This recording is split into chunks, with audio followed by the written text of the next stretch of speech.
control, shoveling dirt in every hole. Predators to condemn your soul, watching you and watching me. We're all connected but separated, misunderstood and so frustrated. A million armies of one have invaded, watching you and watching me. We live behind glass curtains and act like nothing's wrong. Soon you will belong. I know you're out there somewhere. We've watched you for so long. Wait for you to fall. We'll expose you all. I know you're out there somewhere watching me. The little brother wants to make headlines, be immortalized. Everyone's got an electric eye with the digital spies. They've watched you for so long. I know you're out there somewhere watching me.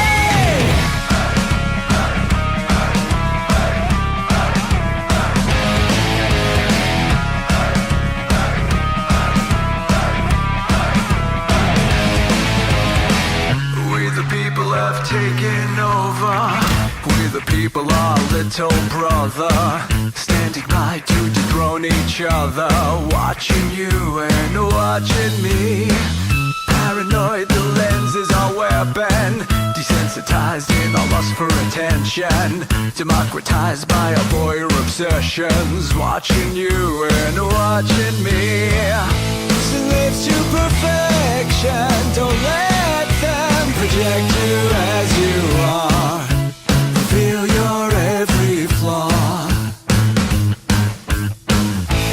I know you're out there somewhere. We've watched you for so long. Wait for you to fall. We'll expose you all. I know you're out there somewhere watching me. Little brother wants to make headlines, be immortalized. Everyone's got an electric eye with the digital spies. They've watched you for so long. I know you're out there somewhere watching me.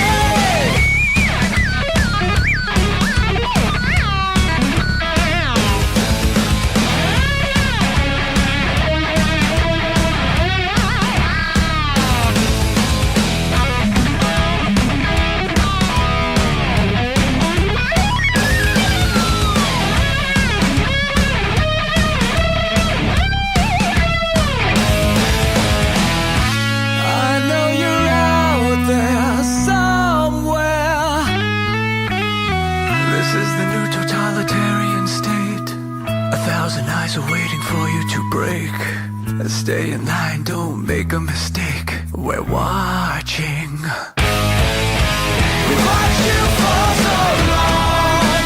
We wait for you to fall. We will expose you all. I know you're out there somewhere watching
Let your experience begin right now.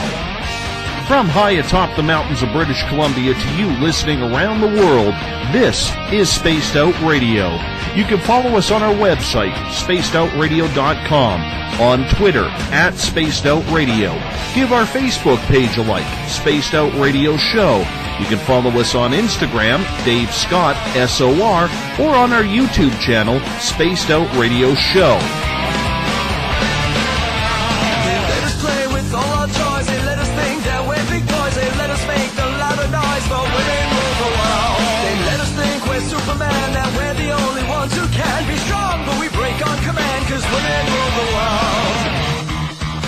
Buckle up, space travelers. It's time to go for a ride as we are live on Spaced Out Radio.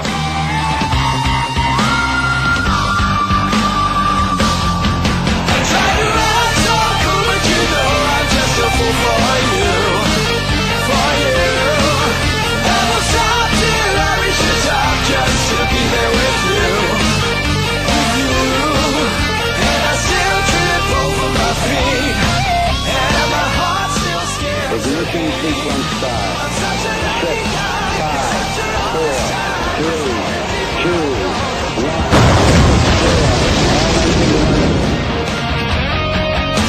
The deeper I go, the deeper I fall.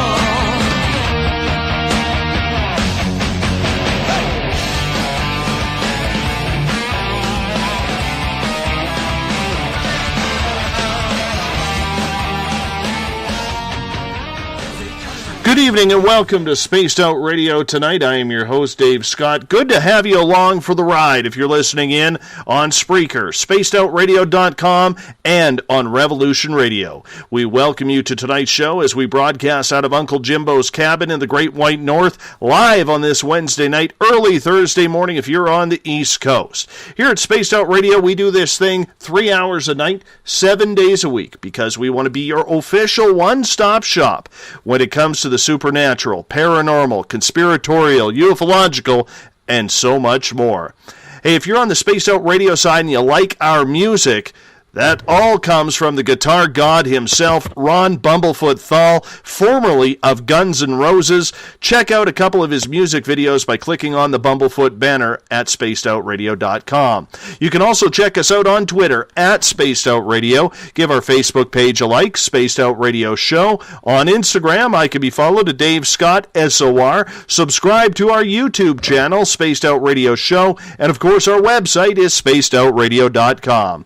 At this time, we'd like to say hello to everyone listening in the Revolution Radio chat room on the High Plains Talk Radio Network, in the Spaced Out Radio chat room on Spreaker, along with our fans at Facebook at Euphoria Chronicles, Chronicles of the Unknown, TCPS, Forest Moon Paranormal, and our flagship chat room, the SOR Space Travelers. If you haven't done so already, it is time for you to sign up. That's for the SOR Space Travelers Club. It's only $5 a month, and with that, your names get entered into monthly prize draws, access to private group interviews, access to a special section on our website, and so much more. We're the only station that's giving back to you, the valued listener. While on our website, you can read our latest blogs. Mine is about making that emotional commitment to your listenership, which is you guys. And, of course, you can check out Eric Marcum's SOR Spacewire for your latest in weird and strange news. Tonight's show is brought to you by Rivulet Reiki and Readings, providing healings in person or to distance. PurplePlates.com, helping heal your body, mind, and soul. The New Agora newspaper is the official paper of this show. And the iTunes app, Spirit Storybox. It's the official ghost hunting app of SOR. Remember, if you are a listener tuning in on Revolution Radio, it is the largest non-profit online radio station going. So, what we need you to do is take the time to visit freedomslips.com and donate today. Tonight we were scheduled to have the crypto historian Rob Morphy with us for his scheduled monthly appearance to talk about everything historically cryptid. However, a couple hours before the show, we've had to make a change due to a family emergency. Rob cannot be here tonight, but the show must go on. This is live radio. This is what we do. So here we go. Called up a few friends. They all said, hey, this sounds like a good idea. So, we are joined with the team of Alexandra Sullivan and Ynzunza from Pacific North Weird and the SOR Spacewire's Eric Marcum. Tonight we're going to be getting into everything from UFOs to strange creatures hanging around to the stupid comments of Rudy Giuliani earlier this week about 9/11 leading into this U.S. election. So it's a night of everything. Your questions can come as well. We'd love to have you participate. Cheer us on. Clap a little bit. We'd love it. No topic is out of range for this group. You dictate where you want this to go. We'll take it there. Why not? Tonight it's about the weird and the strange and the absolute, you gotta be kidding me. Once again, let me introduce Vince Ynzunza, Alex Sullivan from Pacific North Weird. Their videos can be viewed on YouTube and spacedoutradio.com. And from the SOR Spacewire, Eric Marcum. Everyone, welcome to tonight's show. Thank you so much for being with us, guys. Well, thanks for having us on. Thank you. You know what? Yeah, it's going to be a lot of fun because sometimes the best shows are the ones you have to do right off the cuff. And that's what we're doing here tonight. I literally have no agenda because I didn't prepare. How do you prepare when your guest cancels just a couple hours before the show? You already know what your notes are, so you have to run with it. So I appreciate you guys stepping up to the plate, being with us, and going from there. So the first topic at hand that I want to get into, and Vince, I'm going to get your comment on this first. And I hope your hair is looking really good for this one. Fantastic. This is from CNN. And this story came out yesterday. I'm going to read this briefly. Rudy Giuliani, who served as mayor of New York City during 9/11, claimed on Monday that there has not been any successful radical Islamic terrorist attacks in the United States in the 8 years before President Barack Obama took office. But the September 11th, 2001 terrorist attacks actually took place in less than 8 years before Obama was sworn into office in January 2009. Under those 8 years before Obama came along, we didn't have any successful radical Islamic terrorist attack in the U.S. They all started when Hillary Clinton and Obama got into office, Giuliani said Monday in Ohio, where Trump delivered a speech on radical Islamic terrorism. Trump's spokesman, Jason Miller, said Giuliani was referring to the period of time following the 9/11 terror attacks and before Obama was sworn into office. Giuliani had referred to the 93 and 2001 attacks on the World Trade Center in New York moments before making that remark. In an interview with New York Daily News yesterday, Giuliani tried to explain his remarks, saying he was using abbreviated language. He says, "You speak in somewhat abbreviated language. All human beings speak abbreviated language at times." Giuliani's remarks drew criticism swiftly, including a 9/11 survivor, Gabrielle Lane Peters, who took to Twitter to say she was so angry right now and sent a picture with an explicit word to describe Giuliani. Giuliani also offered a heavy dose of criticism of Democratic presidential nominee Hillary Clinton and called Trump our only hope for a change in the way we approach radical Islamic terrorism. Now, Vince, when you hear that, and being on the other side of the country in Seattle, or just north of Seattle, or around the area, how do you feel? How does this story make you feel? It makes me feel kind of baffled, always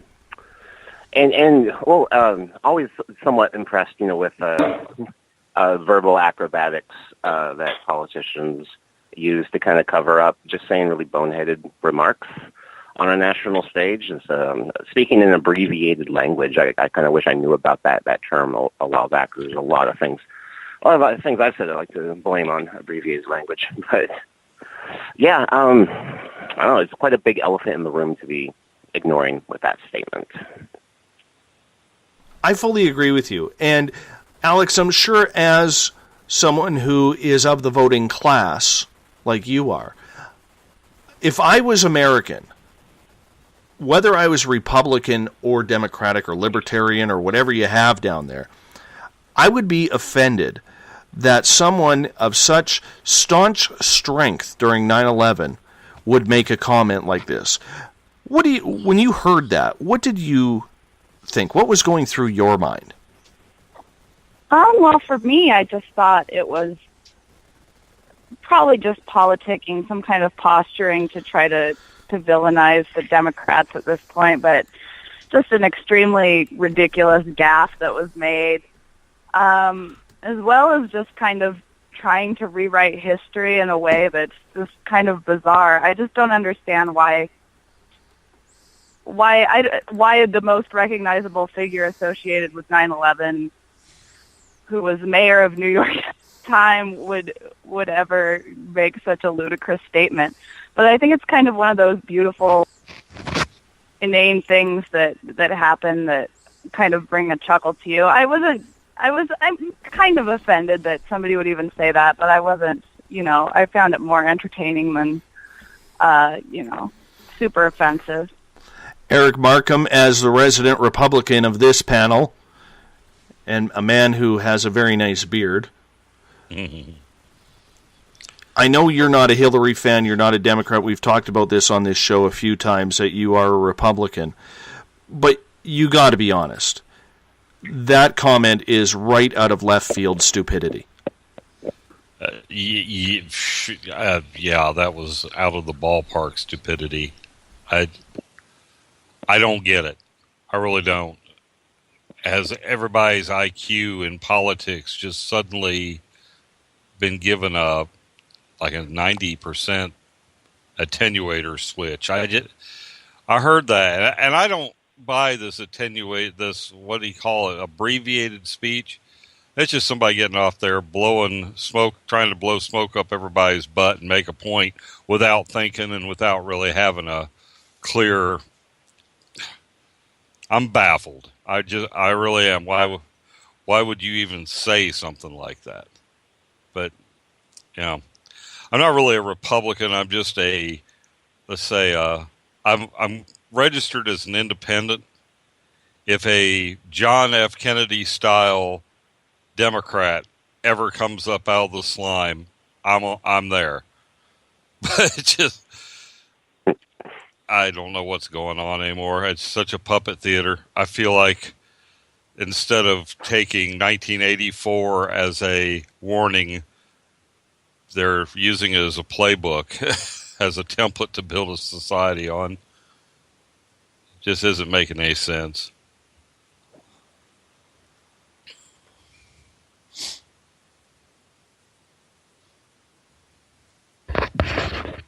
I realize that this is probably the most heated election in United States history coming up, because realistically, you have a lot of smart people in your country, and these are the two best candidates that you could come up with. It doesn't matter whether, you have one who should be in jail, because if we have Edward Snowden not allowed in the country, and she's trading, top secret emails. Is this not almost the same thing? Chelsea Manning, the same thing. Julian Assange, the same thing, who apparently now has a wanted dead or alive veto on him from the United States government.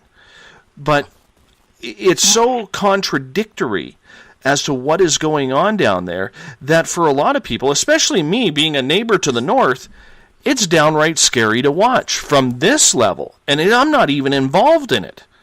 So, Eric, when you look at this, is this just the way the election is going or the process is going, or is this just way out of the ordinary?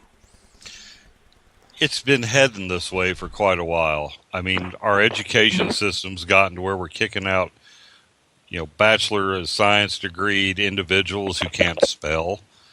If their autocorrect changes NO to KNOW, they don't notice and they keep going. I just think it shows how far we've de-evolved. When you think of the geniuses that actually agonized over writing our Constitution and tried to set these things up to where, we've got this framework that ought to last for hundreds of years, and it lasts a little over 200. And I don't think the demographic that the politics are being aimed at now have enough critical thinking skills to see that they're being bamboozled. they won't look up from their iPhones long enough to realize that there's a world going on around them. And I think this is just a symptom of it. And it's since you gotta admit, people that usually don't pay attention to politics are paying attention to this one because it's so damn absurd. It's got entertainment value. You never know what kind of blithering idiocy is going to come out of somebody's mouth. That is a good analogy indeed. Now, Vince, how about you? Do you think this is right out of left field? The statement from Giuliani, definitely. This election, of course, is the strangest thing I've seen in my adult life. Since I've only been allowed to vote for a few, three election cycles, I think, maybe 4. But it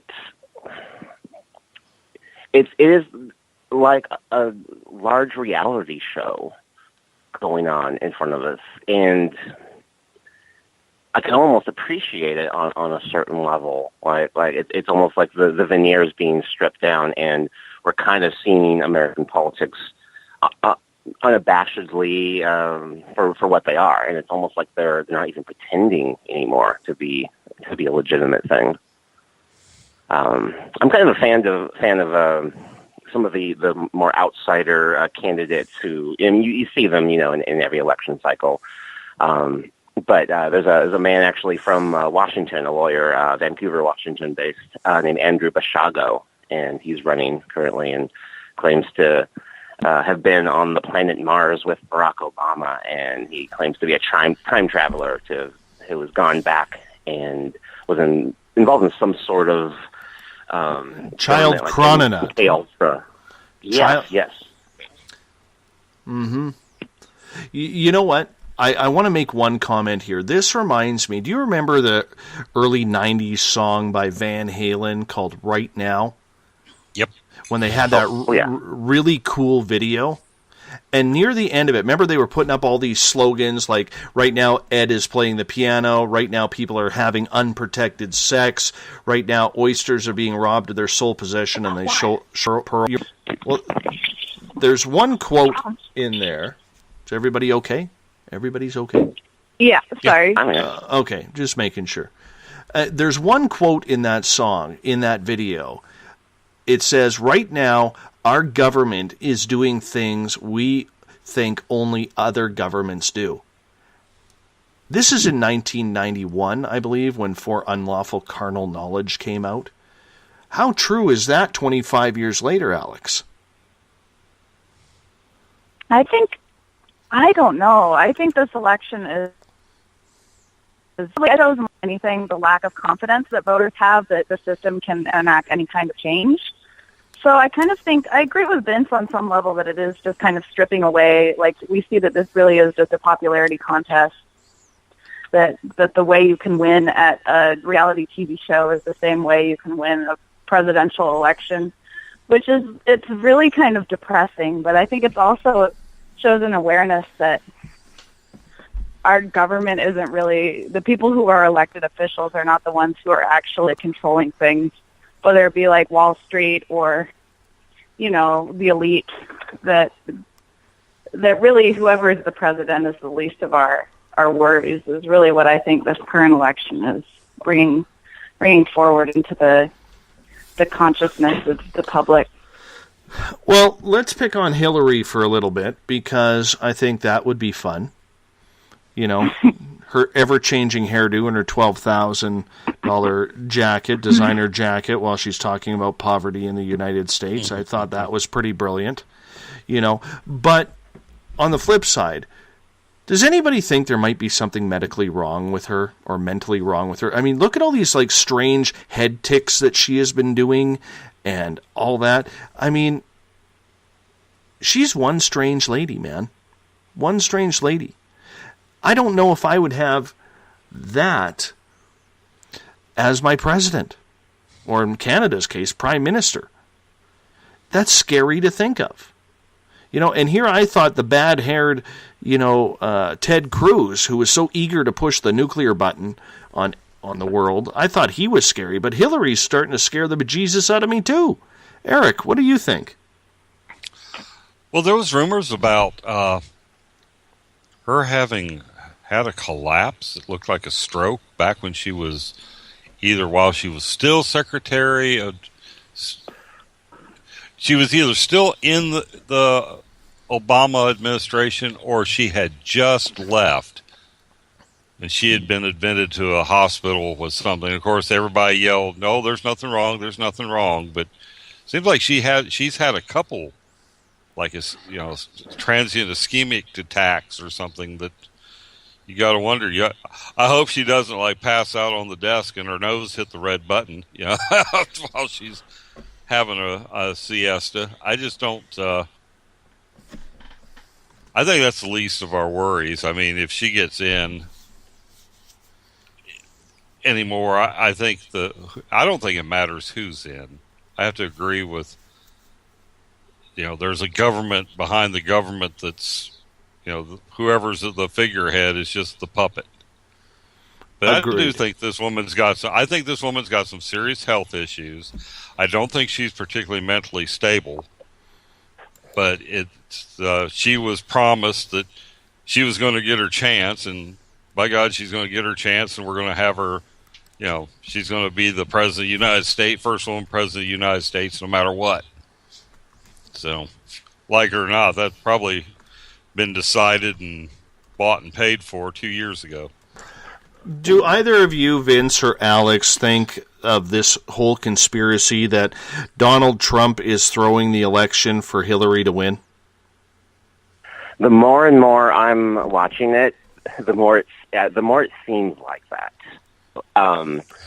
You can go back and watch plenty of interviews with Donald Trump from the past 25 years, and he's definitely kind of got that uncouth, classic like New York demeanor about him all the time.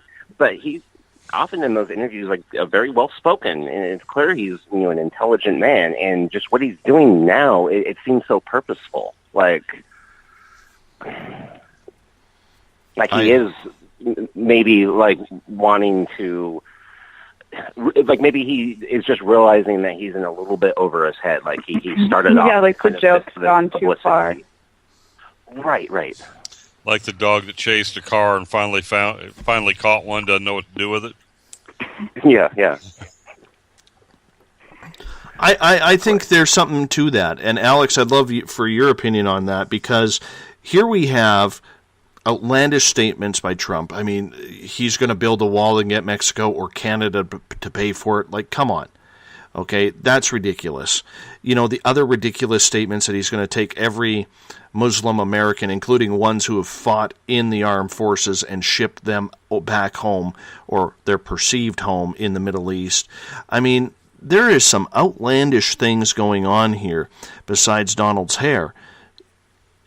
And yeah, what I kind of think is going on there is he's really pushed towards the base that was kind of underlying the Republican Party the whole time, that previous candidates might have hinted at or used sort of more subtle language to appeal to this base of these kind of deeply xenophobic people who had lost opportunities, were upset about the way things were, but just had this kind of rage without clearly understanding the situation. And he's kind of become this candidate that took all the things that previous people in the party had done and kind of just like done it to, instead of going to a 4, he took it to like a 10 or an 11, and he became the most popular candidate. And in a way, he's completely destroyed the Republican Party by doing that, because now, the entire infrastructure of it is gone.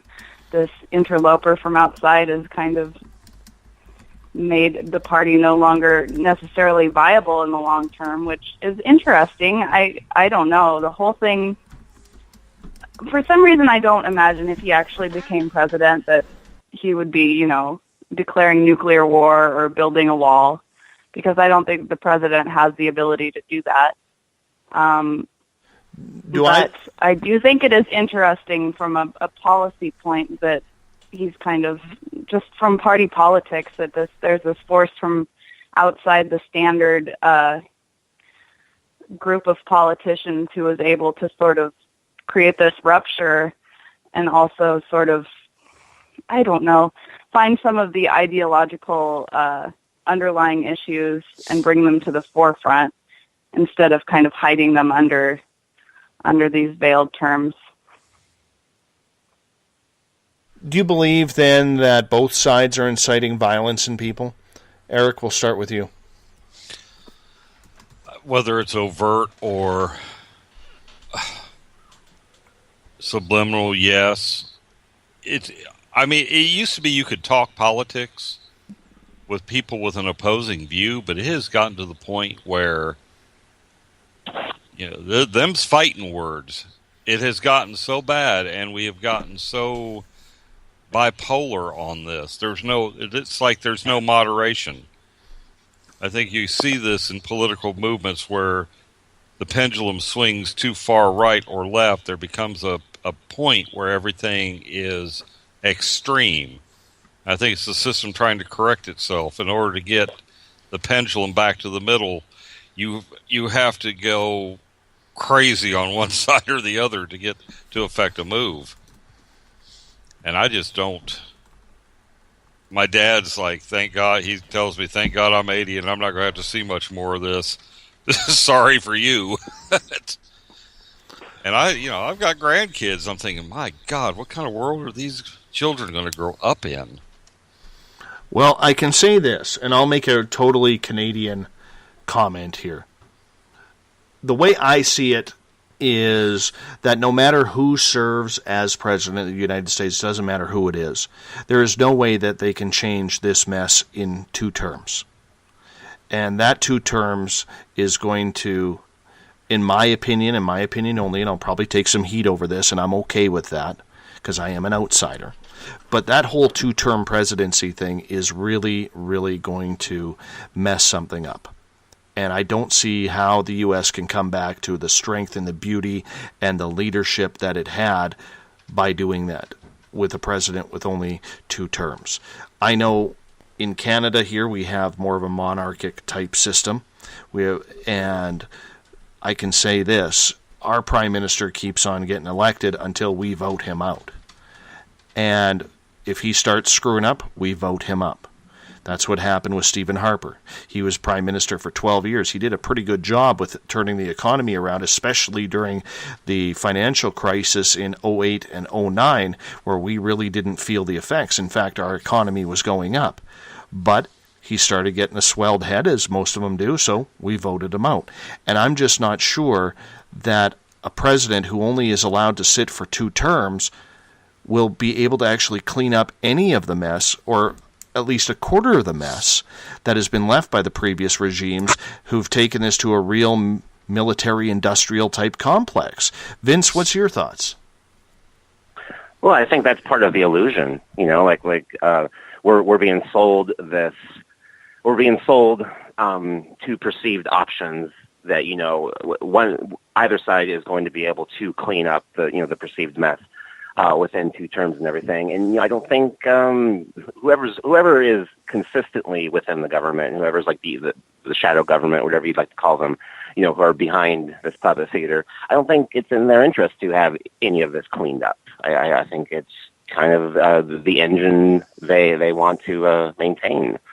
And yeah, it's madness. There's so much passion within this particular election. It's no surprise that in certain instances it gets violent, and people are being incited that way, and it's ultimately kind of just how I feel like where a lot of people are kind of being duped that they really have a choice out of the mess. I almost feel like we're at the end of the Ghostbusters movie, and like Gazul is asking us to choose the form of the destructor. It doesn't matter what we choose; it's a destructor. And I'll vote for Stay Puft Marshmallow Man this time around. I mean, wipe the slate clean. Well, I know a few people who could chomp right into Stay Puft and still have a good time with that. I don't want to make this a downer. Let's move on. Joe has a topic of discussion in the SOR Space Travelers. If our U.S. military can go into any country they want, like Libya or Syria or anywhere in the Middle East or Africa where there are bad guys, and kick some ass, why can't we send our military into Mexico and kick the crap out of the drug cartels? Eric, you go first. There's a lot of money. Follow the money. The drug cartels are funding stuff over here. There's money to be made by cooperating with them, and I was amazed that there was the guy was a Supreme Court judge from Arizona. Anyway, he did a very good presentation showing why you would never see drugs legalized in the country, and ticking off, the DEA is getting, that's their bread and butter. They don't want these cartels to go away because right now that's their job security. The ATF doesn't want these. There's too much vested interest in maintaining that whole drug culture, and there's too much money being made on it for anybody to really want to, round a few up, kill a few every once in a while to make it look like you give a damn, but when you look at it, there's so many billions of dollars floating back and forth with these cartels that they're untouchable for the most part. They've bought and paid for an entire country, at least 2 countries, probably Colombia, Mexico. They're economic entity in their own right. You're just not going to be able to go down there. There's probably no one place that you could kick butt and have any result. Alex, what's your opinion on that?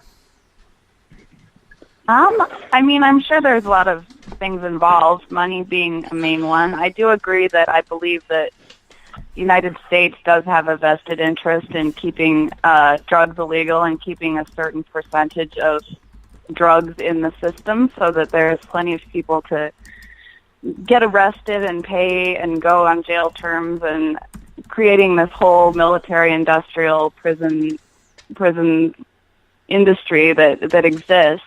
I also assume that there is issues to do with the sovereignty of Mexico.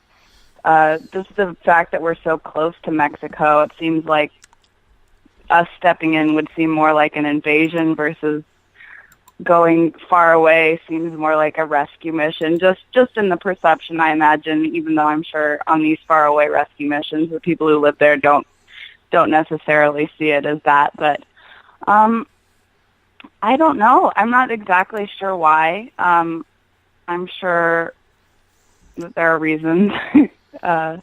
Because they are definitely a threat, and they are a threat to American tourists as well. So I can see why the U.S. government should have an interest in destroying it, but I don't know. Not today, I guess. And Vince, you got final word on this one. I'm in absolute agreement actually with both Eric and Alex. On the one hand, it's a show. It's a big shadow puppet theater that we're seeing, and we're just too busy looking at the nice little designs on the walls and really not caring at what hands are actually manipulating those. And along the lines of what Alex is saying, it's a lot easier to kind of send troops into a country that's thousands of miles away, that's across a few oceans, rather than kind of messing with your own neighborhood. And this continent is a neighborhood. There's a symbiotic relationship, between America and Mexico and America and Canada. It's a lot more difficult I would think, to really just send troops literally just over a perceived border to take care of things like that. I agree. And I know where in our area, where we have a very, very high quality of marijuana around British Columbia, I'm not going to say where, or at my neighbor's house or someplace like that, but I know from talking to a friend of mine who was in the field The sad part is a lot of these types of the hardcore drugs that we consider hardcore, like heroin, cocaine, and everything like that, the world population on marijuana was getting so in need of British Columbia bud, or what we call BC bud up here, that they were actually going into international waters, making trades straight across BC bud for cocaine and heroin. And then they would come back into the Vancouver ports or somewhere along the British Columbia coastline. They would unload, and that's how Vancouver got its big heroin pandemic a few years back because of that. So there is a problem, but I think Joe does have some merit that, maybe it's time to send in the big boys to go clean some of this crap up that's happening. Even the violence on the streets with street gangs and all that. People will say, oh, martial law, here comes martial law. No, it's about trying to get things back to normal where people aren't afraid to go outside and play a game of California kickball or hide and go seek without the fear of getting shot. At least that's my opinion.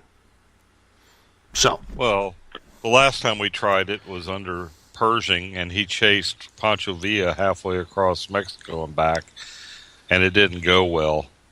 So we've tried to do that, and it didn't work in the past. All right. I do want to remind our audience that this is an open topic night. So if you guys have any topic that you want to hear the panel here talk about, just type in capital letters topic and then state what you want, and we will try and get to it and have some fun. Tonight I am joined by Eric Marcum from the SOR Spacewire and Pacific North Weirds team of Vince and Alexandra. Good to have you all with us. Chris has a question in the Spaced Out Radio chat room on Spreaker. He's saying, Dave, I wonder why gun laws do not work in the United States but work elsewhere. Is it due to the fact that we have no laws or registration of imports and manufacture? This is a tough question for me because I'm not a gun guy. My family has been affected by gun violence. And I think a lot of these people out there who have not had incidents with gun violence affect their family, they don't really know what the hell they're talking about. But when you see a family member like I did with my sister lying in a hospital bed due to a shotgun blast, it is a damn scary, scary opinion to have. And I know in Canada here we have some very strict gun laws. For instance, for me to get a gun license, I have to take what they call a core course first, which is education about how to use weaponry. And then I have to take a firearms course on how to make sure that I know what I'm doing and don't accidentally shoot myself or someone else. So I have to take 2 courses. Once I pass those courses and I pass a criminal record check, and this takes weeks to do, then I can go into a gun store and I can purchase a rifle, not a handgun. Well, I could purchase a handgun, but it always has to stay locked up unless I am at a shooting range. And I cannot possess any semi-automatic rifles because they are illegal here in Canada. So, I know that down south, the Second Amendment is huge with you guys. And I'm all for that, if that's the way you want to be. But I don't see the whole purpose. And I know we're going to open up a huge can of worms with this one. So, Vince, I'll start off with you on this. Why do you think gun control laws are working elsewhere but not in the U.S.? I'm a lot like you. I'm not really a gun guy. I've never owned one. But from what I see of the culture I grew up in, you take an average human being, and everything that's going to inform what that person will be, psychologically in terms of their personality, that all really happens in the first 2 or 3 years of life. And I think you could really take that metaphor and compare it to the life cycle of a nation itself, of a culture. Culture, the way this country was born was born in blood. It was born in violence, and there's a lot of connections just to the concept of the rifle that is, I think, just so deeply ingrained within U.S. culture that it's almost that you can't really easily change the personality of a nation. I think it's just kind of, it happened in those formative years, in other words.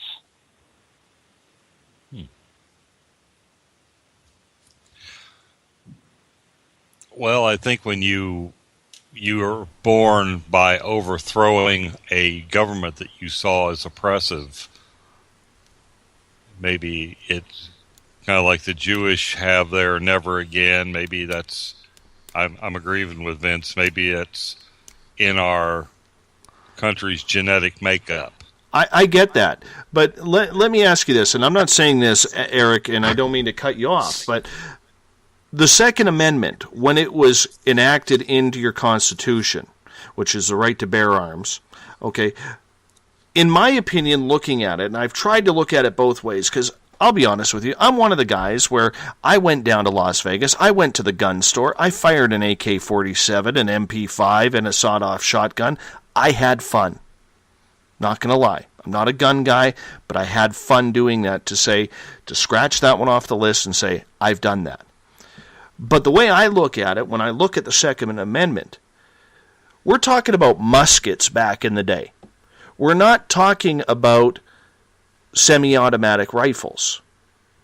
We're not talking, and I realize fully automatic are illegal, but we're not talking about AR-15s that are capable, or AK-47s that are capable of firing multi-shot rounds. Both those weapons have both been used in recent terrorist attacks or homeland attacks in the United States. We're talking about muskets that you had to pack down the gunpowder in order to fire.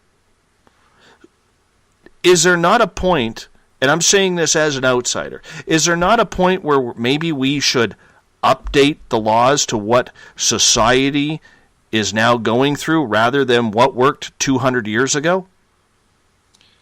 Well, I think that we definitely need to, but I think you have to recognize that a lot of people who are heavy into the gun movement do have a very sort of libertarian, sovereign view of themselves and are preparing on some level for some sort of armed insurrection against the current government.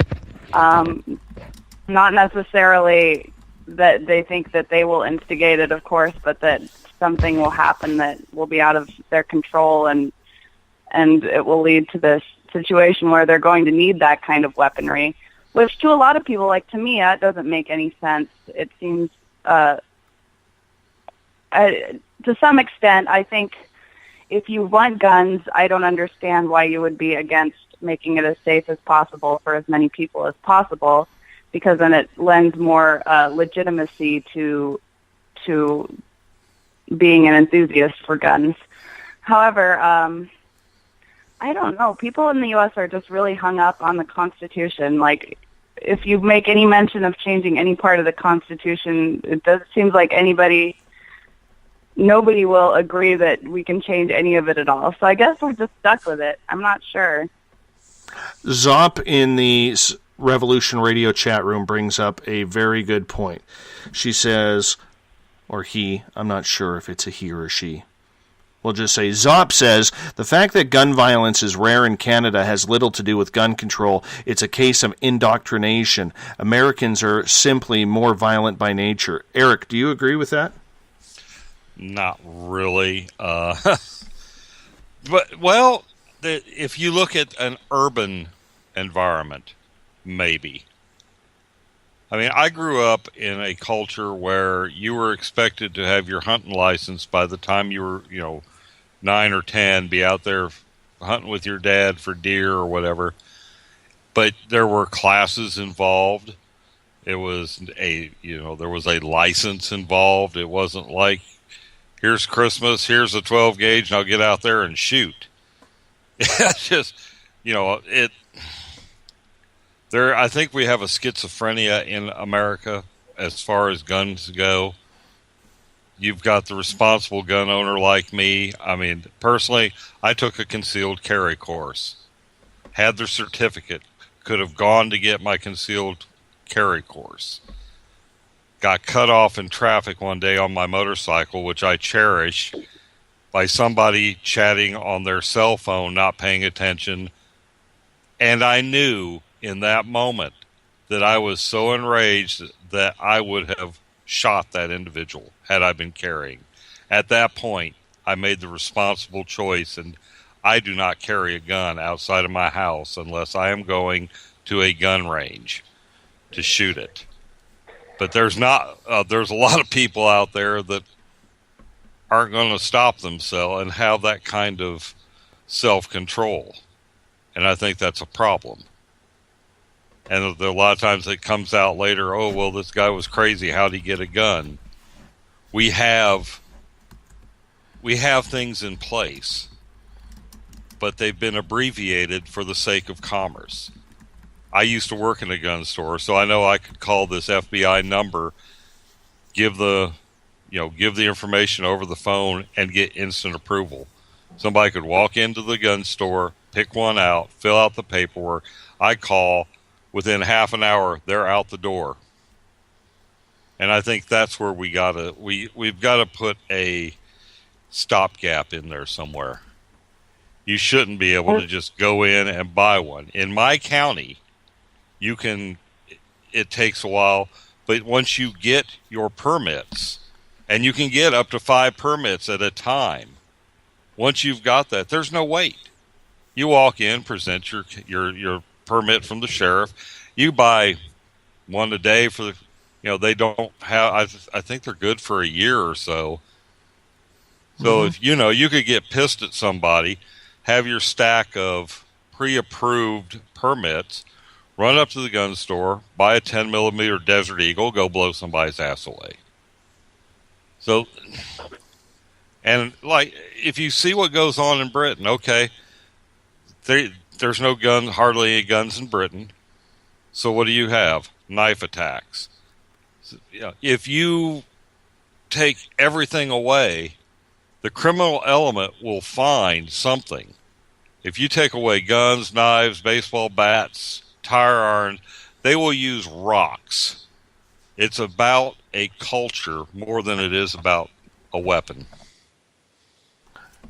Gail is asking a question in the SOR Space Travelers Club. Vince, we'll start with you on this one. She is asking, how would you on the panel suggest we defend ourselves and family if we are under attack?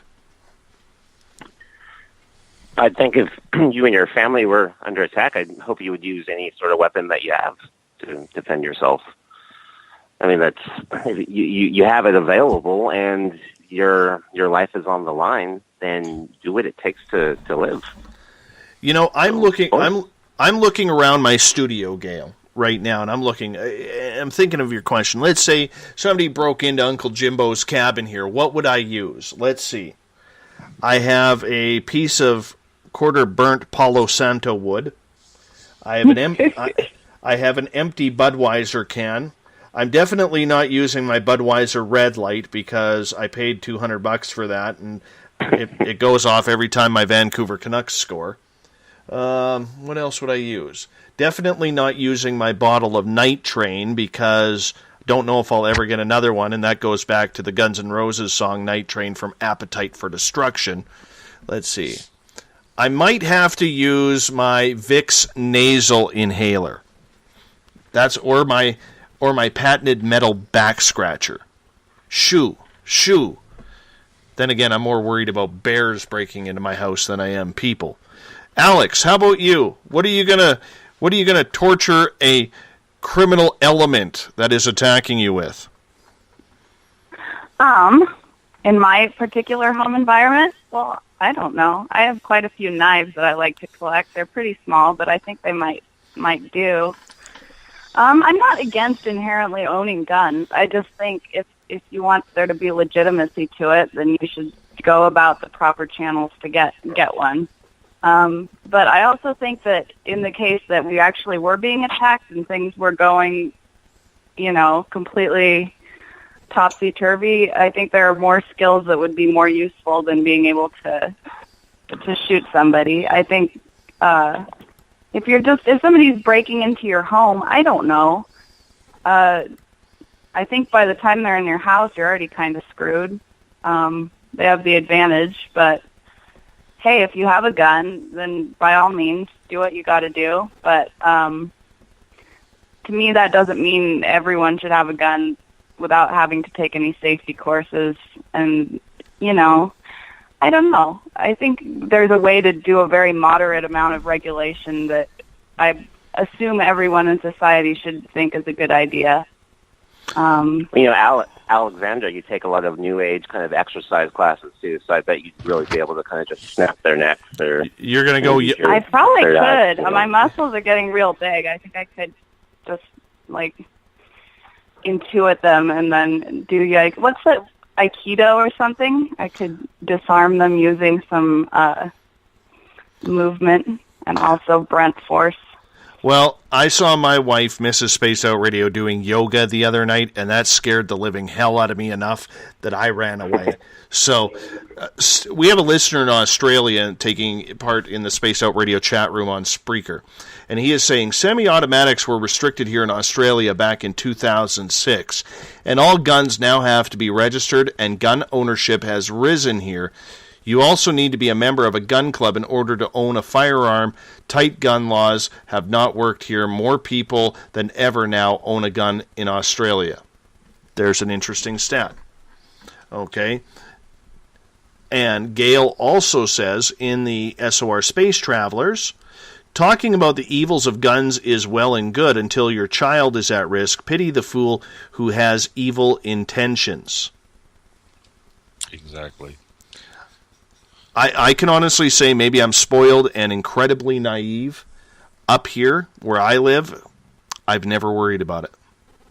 I've never had to worry about someone walking into my yard or into my home. In fact, I can tell you that in my first, let's see, when did I go to the gun store? It was my pre-divorce party in 2012, I believe. Okay.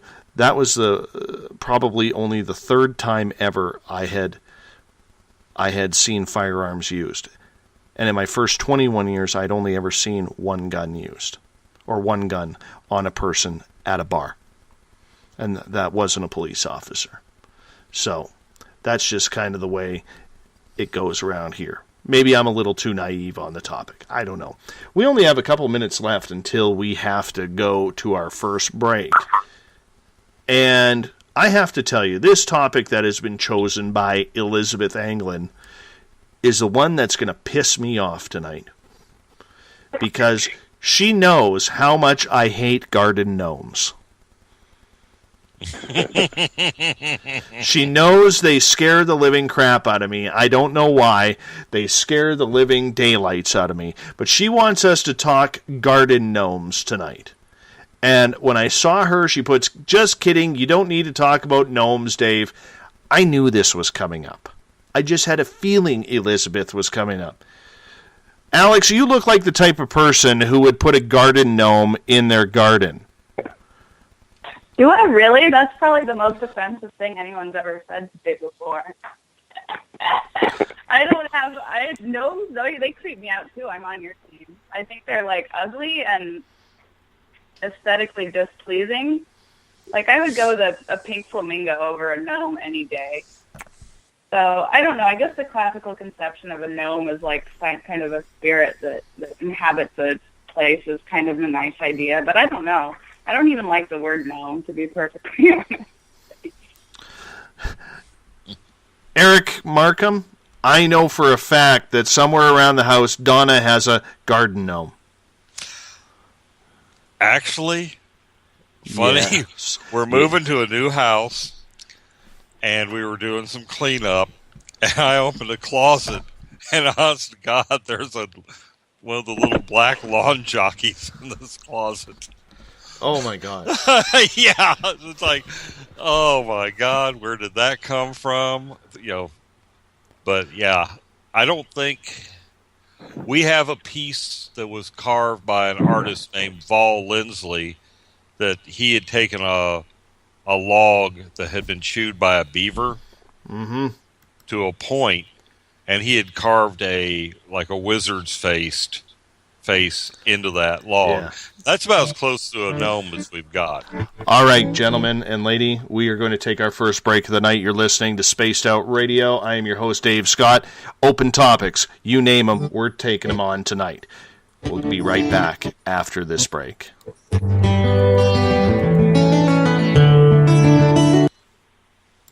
Looking for news beyond the mainstream news? Head to spacedoutradio.com and check out the SOR Spacewire. This is Spaced Out Radio's Eric Marcum, news director for the SOR Spacewire. Daily, I will bring you intriguing stories and outlandish reports from what's going on around the world. UFO sightings, paranormal activity, conspiracies, alternative health, and so much more. And if you have news, email me at news@spacedoutradio.com. Hi there, I'm Butch Witkowski, lead investigator with U4Cop. On the final Monday of every month, you can listen to me and host Dave Scott on Spaced Out Radio's Strange Days. We're going to get to the heart of the matter when it comes to what's happening out there. People are seeing and experiencing things from ET contact to Bigfoot, and I want to hear about it. Your experiences are what we investigators need to help solve these unknown mysteries, so tune in at spacedoutradio.com.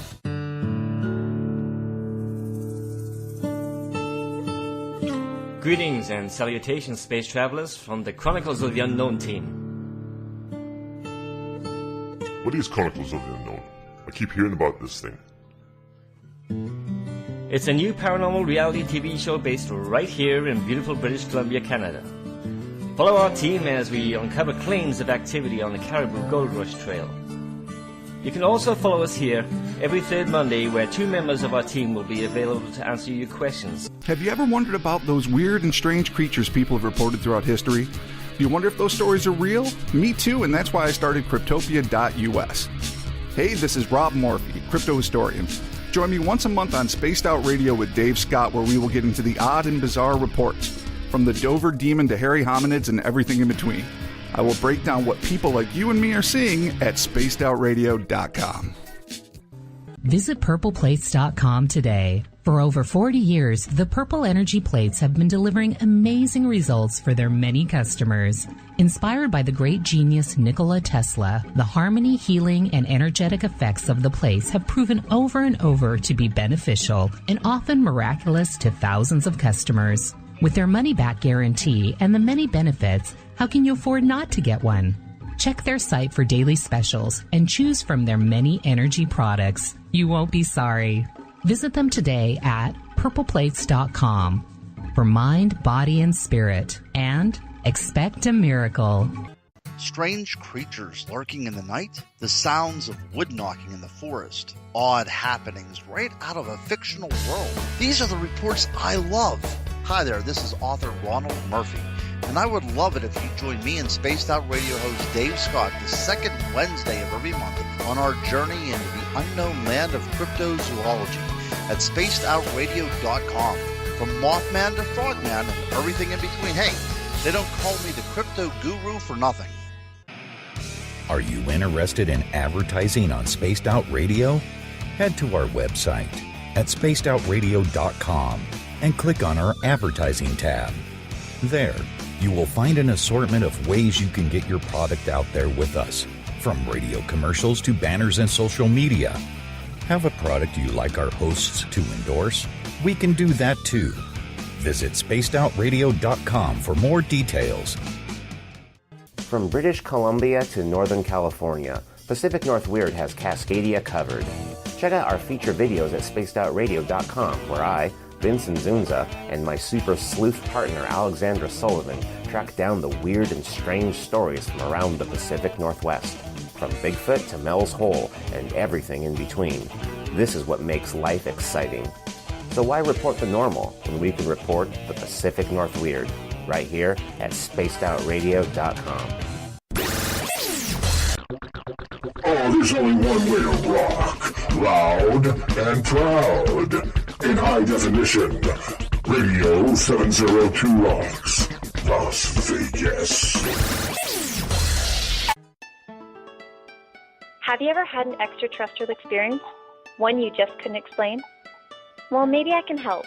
Hello, I am Samantha Mullet. On the second Tuesday of each month, I will join Dave Scott on Spaced Out Radio to bring a human aspect to ET contact. It's something I've lived with my entire life, and I'd love to help you understand. Let's share our experiences. The ET Experience, the second Tuesday of each month, only on Spaced Out Radio. Hi there, this is Jolene with Reveal Reiki and Readings, and I want you to relax. Let me help you chill out and get in touch with your body, mind, and soul. In this busy world, sometimes we need to let go, and this is where I can help. Visit my website, rivuletrr.wix.com/rivuletrr&r. Every Saturday and Sunday night, as Dave Scott wanders aimlessly in the wilderness. You can come hang out with me, James Tyson, in Spaced Out Weekend. We're starting at 9 p.m. Pacific, midnight Eastern. I'll take you along as we talk with some of the best experts in their fields. SpacedOutRadio.com is the place to find us. So sit down, relax, put your feet up. Enjoy the topics like the paranormal, supernatural, intuitiveness, and so much more. Hope to see you there. Hi there, this is your psychic medium, Joanna, and I would love it if you would join us every other Sunday on Spaced Out Weekend. With host James Tyson, we'll bring you personal psychic messages on two mediums and a large. Questions about love, life, career changes. We would love it if you would come and join us live. Call in and listen in for the experience. Allow us to open the doors to your other side. Two mediums and a large, heard only on Spaced Out Weekend at spacedoutradio.com. Would you like to become one of our space travelers? All you have to do is click on the Space Travelers icon at spacedoutradio.com. For only $5 a month, you can get access to some great prizes, as well as private monthly shows, newsletters, and a members-only section on our website. Become a space traveler today.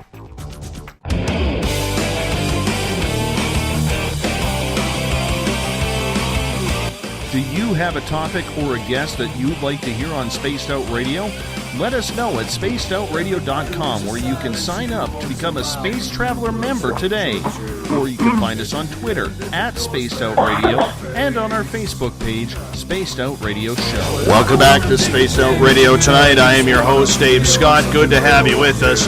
Open topics tonight on SOR. Our original guest, Rob Morphy from Cryptopia.us, had to call it early tonight because of a family emergency. So we are moving on with hot topics of the night. I am joined by Eric Marcum from the SOR Spacewire, Vince Ynzunza, and Alexandra Sullivan from Pacific North Weird out of Seattle. And we will be right back with them momentarily. Tomorrow night on the show, we got a treat for you. Former Coast to Coast host Ian Punnett will join us. For the first 2 hours, we're going to be talking about the state of journalism and how it is affecting people in the reporting that is happening in the mainstream. That is tomorrow night, 9 p.m. Pacific, midnight Eastern time. I'm looking forward to that one. It's going to be an absolutely great show indeed. Remember, if you want to follow us on Twitter, you can do so at Spaced Out Radio. Give our Facebook page a like, Spaced Out Radio Show. On Instagram, I can be followed at Dave Scott, SOR. Subscribe to our YouTube channel, Spaced Out Radio Show. And our website is spacedoutradio.com. While there, you can check out the SOR Spacewire by our news director, Eric Marcum. Read our latest blogs. Mine is on trying to get that emotional commitment from you, the audience. It's a very tough thing indeed. You can also check out our music maestro, the guitar god himself, Ron Bumblefoot THAL, formerly of Guns N' Roses, who takes care of all of Spaced Out Radio's music. And of course, for just $5 a month, you can join the SOR Space Travelers Club. With that, you get your name put into monthly prize draws, you get access to a private section on our website, and so much more. If you're a member of the SOR Space Travelers Club, Bill Cardwell has set the password for tonight. Bill's password, Bulwark. Bulwark is the password, so use it wisely if you are an SOR space traveler, because that password can be a very dangerous thing. It changes every single night. We get back to tonight's show with Vince, Alex, and Eric. Welcome back. Right before the break, we were talking about garden gnomes and how I hate them. They scare me. And I'll tell you why they scare me. I mentioned this just a couple of weeks ago. When I first separated from my ex-wife, we call her ex-Mrs. SOR around these parts, I rented a basement suite. My landlords had garden gnomes in their garden, and they always creeped me out. But it wasn't until my daughter, who was about 7, 8 years old at the time, would say to me, "Daddy, I don't like the garden gnomes." And I said, "Why?" She goes, "Because sometimes I hear tapping on my window. And when I get up to look, I can see the shadow of the garden gnome running away." And my daughter, who's now 17 going on 35, attitude-wise, she has literally seen ghosts and spirits since she was about 18 months old. And I've always believed in what she has stated as not just childhood imagination. So that's part of the reason why I cannot stand garden gnomes and they scare me. Vince, I need your comment on this. You're absolutely right. The garden gnomes are terrifying. They're godless, disgusting little creatures that don't belong on the same planet as we do. In terms of the lawn ornaments, I'm always been a fan of the fat grandma bottom, the grandma in the polka dot dress bending over in perpetuity over tending your garden. I grew up with those all around. Those are significantly less terrifying than the garden gnome phenomenon. Interesting enough, kind of connected with our Alexandra and I's love of weirdness in the Northwest. There's something called the Gnome Festival coming up in Seabrook, Washington, in about 3 or 4 days, actually. But a bunch of people dress up as kind of the garden gnome motif, and they'll congregate in the little town of Seabrook. It looks pretty terrifying, but I'm intrigued. I'd kind of like to check it out. There's also a connection in Seattle with garden gnomes as well. Somebody puts up this artwork of this gnome, and it's just like a traditional kind of garden gnome looking dude, but it's actually kind of a cute picture. But whoever does it just posts it on random street corners and things with absolutely no sort of explanation. So for a while, me and some friends were theorizing, trying to figure out what it was or if it had some sort of esoteric meaning, but I think it's just an artist who decided to put up all these gnome paintings. So I guess you're lucky you don't live in Seattle. Well, Seattle's a weird breed anyways. I've been there. I've seen how it works down there. If you're not a Mariners fan, it just doesn't work, or a Seahawks fan. I was trying to get down there a week and a half ago for the Guns N' Roses concert, but I just couldn't make it. But I love Seattle. My coworker just saw the Guns N' Roses concert down there. Yeah, way to rub it in. Way to rub it in. I did see the opening night of Not in This Lifetime tour in Las Vegas, so it's not that I didn't miss the tour. I did get part of the tour in. But that's just another topic because I'm still sad I missed it. We have another topic du jour. This one coming from William Walkup in the SOR Space Travelers Club on Facebook. Topic: black shadows in people's bedrooms that move and attack. What are they? Vince, you want to take this one? Yeah, I had actually just saw a really effective documentary called The Nightmare, directed by Rodney Asher, the same guy who did the Kubrick moon landing conspiracy movie Room 237 that came out a few years ago.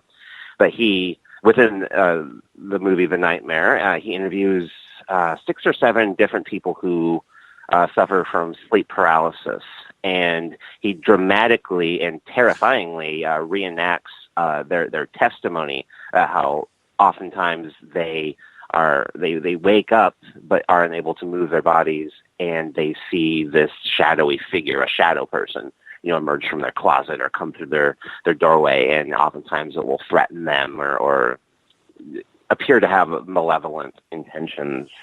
And it's a topic I've always really been fascinated in, and out of all the theories I've heard proposed, the one that I like to entertain is that it's connected with astral travel, and that, oftentimes when we're asleep, we're able to, a piece of us is able to kind of float out and travel elsewhere. And maybe there's a select number of people who are afflicted with the condition to where they're still a bit conscious in their bodies while they're astrally traveling, and the shadowy figure they see might actually be their own astral selves, kind of stuck in limbo. And it's not natural that you would see that, so that would bring in kind of just that really unnerving terror and that sense that something is really, really wrong. I've always leaned towards that theory. Alex, what is your take on shadow people in one's bedroom? I mean, there's quite a few different theories. I kind of like entertaining the concept that it could be a parallel dimension. So there are people in an alternate timeline or whatever moving around, and perhaps there's some kind of some sort of entity that we're seeing something from the other side, or something as simple as it being a demon, a spirit, something of that nature. Though it does seem terrifying. I'm very glad I've never had a shadow person experience. Though I do have a friend who's actually Canadian who told me he had kind of a sleep paralysis like Vince was describing, but then had the additional sense of there being a dark figure in the room, which sounds absolutely terrifying to me, but I kind of like the idea of it too. Eric Marcum, are you a shadow person type of guy? Well, I have had experience with one. I watched it form kind of like it was coming head first down through a door frame, and then when the door the head part got about where a normal head would be, the shadow, it's kind of weird. I'd love to be an animator so I could show how this happened, but then it was standing head and shoulders, normal upright, and it was next to the bed, like that quick. It didn't attack. It was there. We have so much weird crap happen in this house here that it doesn't even faze us anymore. And I never felt threatened. But I have seen one. And I like Vince's idea that maybe it's your astral body that you're seeing. So that would be a good one. I don't think they're all that, but I think that's some of them. But I wasn't in that kind of sleep paralysis state. I just happened to be awake and looking out the bedroom door and saw what was going on. So I don't know if I caught something in the act or what. But I didn't feel threatened. It was just a matter of watching it happen. I have come in contact with one shadow person. And I remember how weird it was because, to preface the story, what happened was I literally, about 3 weeks previous to this experience, had been watching or listening, to Art Bell when he was on Coast to Coast. And he was talking with someone about shadow people. And I remember one night I was coming home from work. It was like 1:30 in the morning because I was on the night shift at the radio station. And I lived an hour and a bit out of town. And to get to my basement suite where I lived, I had to open up the back gate, walk around the side of the house because my front entrance was at the back of the house. And I remember as I was coming along the side of the house, I realized that my sensor light was on. So I'm thinking, okay, is there an animal there, or is there, because it was a fenced, small subdivision yard, I'm thinking, is it an animal? Is there a person there? What could be triggering that light? So I came around the corner wide, and I looked at my front door, and standing right in front of my door was a shadow person, just standing there. And I kind of just stopped and looked. And as I was staring at it, it turned, it looked at me, and they had a retaining wall, a cement brick retaining wall, behind the house. And I watched this thing. After it turned to me, it had no hands, no feet. There was a head, there was a torso, there were legs. This thing turned and ran right into that cement retaining wall and disappeared. I never saw it again, but when I started dating the new Mrs. SOR, she actually one night woke up and it was standing in our doorway of my bedroom. And she's like, yeah, you got to leave. And she basically started all her prayers, angels, everything like that, and eventually the thing disappeared. So that is my experience with a shadow person. And I didn't really enjoy that one. I've had a lot of experiences, but I didn't enjoy that one. It just wasn't very Christian, if you know what I'm saying, Eric. Yeah, I get what you... I guess if we hadn't had so much weird crap happen in this house, and there was some... The energy in this home when we first moved in has changed over time. Really became a very negative place. But I think we've gotten acclimated to it. We'd get in these horrible fights because I would know where I had put something. I would go to get it, and it was gone. And it's like, where'd you put that? You know, why can't you leave my stuff alone? You know how these things escalate. And then I'd go back a month or two later, and it's where I put it. And we started noticing things would disappear and then come back.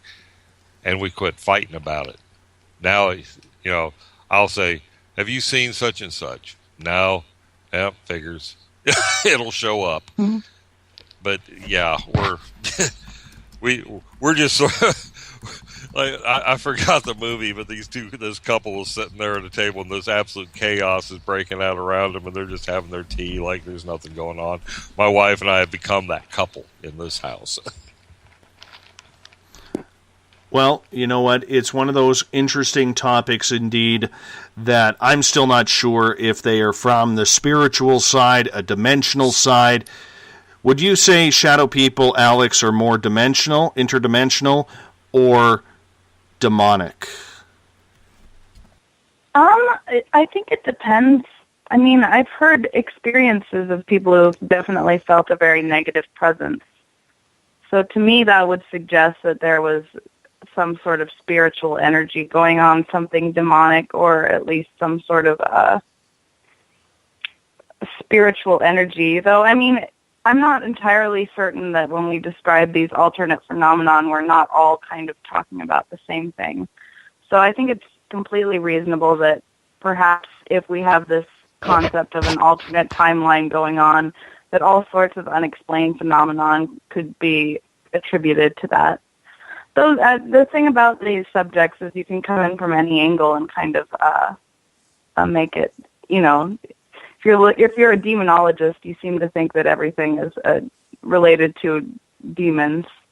And if you believe that, you know, if you believe in parallel universes, you might be able to weave that however you kind of want to fit your worldview. Either way, I think it's fascinating. I love to hear stories about people's experiences with these creatures, but I feel like unless it gives you negative, you know, strong negative vibe and isn't freaking you out every time you go into a room, then it's probably not a negative thing. But I guess the jury's still out on that one.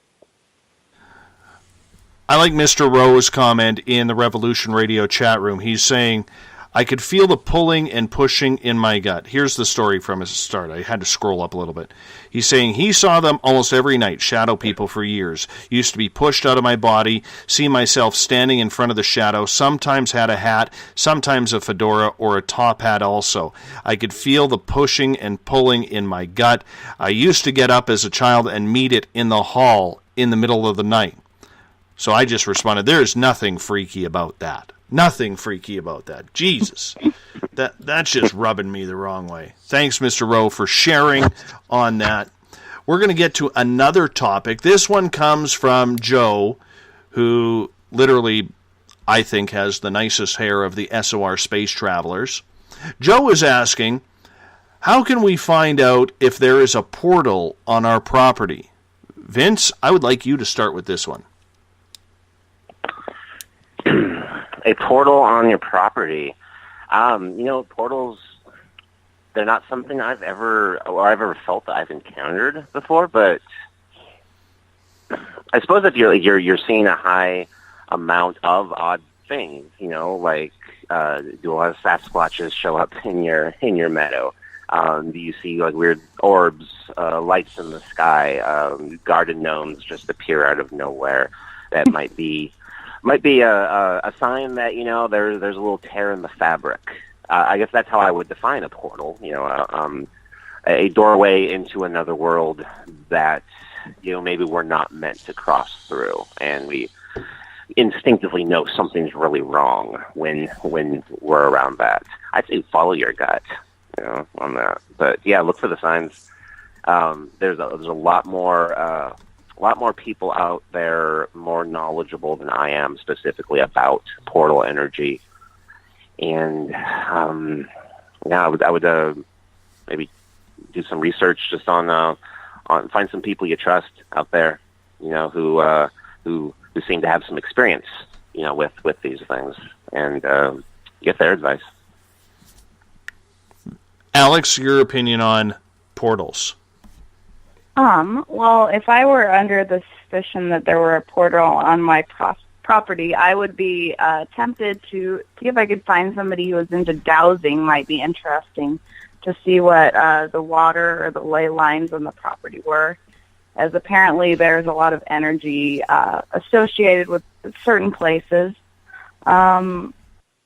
just to see if there was anything abnormal. Also, I went to Sedona, Arizona lately, and they have these energy vortexes, and one of the ways they can tell is that the trees there grow in these kind of world-twisted ways that normally the pinon pines grow just like a normal tree, but when you get close to the vortex, they're kind of coiled, or they grow in an abnormal way. So maybe that's something to look out for. I'm trying to think of anything else. I mean, if you think that you've got a portal, then that's probably a good sign that there's something weird going on. Eric, have you ever dealt with portals? No, I was actually puzzling it over. If you've got a portal, there's got to be a way to detect it. There's got to be some kind of energy disruption, or I would love to investigate a portal. I would like to see if there is a way to detect it with some kind of instrumentation or technology, other than using a medium or a sensitive of some kind. I'd love to be able to walk up there with some kind of like a Geiger counter or EMF meter, something, just to see what effect it has on normal time, space-time. I would think there would have to be some kind of disruption if you have a portal into another dimension, because that dimension is not going to be vibrating exactly at our frequency, I wouldn't think. There's got to be an interface somewhere there that's going to have a detectable phenomena to it. So anybody out there, if you got a portal, let me know. You know what I noticed is we used to hang out with these people. I don't even want to call them friends anymore, because they did a lot of wrong to my wife and myself. But when we were hanging out with them, they owned a 10-acre parcel of land, and behind the land was a forest, and I had a lot of experiences. I was totally called to that piece of land, and it was everything from paranormal to ufological to Bigfoot to extraterrestrial. Everything seemed to happen for me on that piece of property. And when I finally write the book that I want to write, there will be a chapter called The Farm because of it. Anyhow, one thing that I learned is if you were actually, and I don't know if this will work for everybody, I can only go by what worked for me, but when you are with a bunch of spiritual people and you are all kind of connected energetically, I think you can find them and see them. Because I recall seeing one in their backfield that was by the forest, and seeing the energy actually moving around in this. It was miniature. It was maybe 6 feet across by 8 feet high.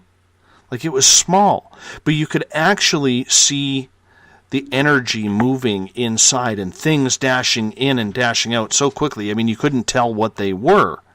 You sure knew that they weren't birds or butterflies or something along those lines. So, I don't know, maybe someone who's spiritually gifted could answer that in one of the chat rooms. I'm very curious to see if anybody else has had that experience. But I think it's very, very interesting. I think a tuning fork, Joe, would maybe work and vibrate if you were near a portal. You know, EMF detector, you could try that. Probably the best thing to do would be to go get a pendulum. Tune yourself in with a pendulum. Your body, I believe, will tell you which is the right pendulum for you to use. And see if it starts moving wacky in that area. Or dowsing rods. That's what I would suggest. Let's move on to another topic. I want to talk UFOs. Because while Eric and I were on the phone, when was it? On the 3rd of August, after the Spaced Out Radio show with James Fetzer, I went outside, and it was a nice clear night, and I'm chatting with Eric, and I had a really good UFO experience. And it lasted, 3, 4, 5 minutes, Eric? Oh, yeah, every bit of it. Mm-hmm. I think you got, about 15 flash strobes out of it that night? Yeah, that was kind of fun. Yeah. That was kind of fun. I enjoyed that. That's the first UFO sighting I have had in almost a year. Alex, I want to hear your voice on this. What's your best UFO experience? Well, most definitely my best one was visiting the Isetti Ranch last year.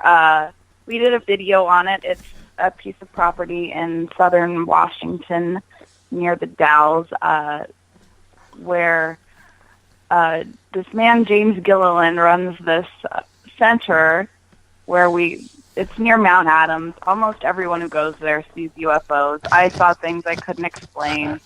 It's also just a great center for healing.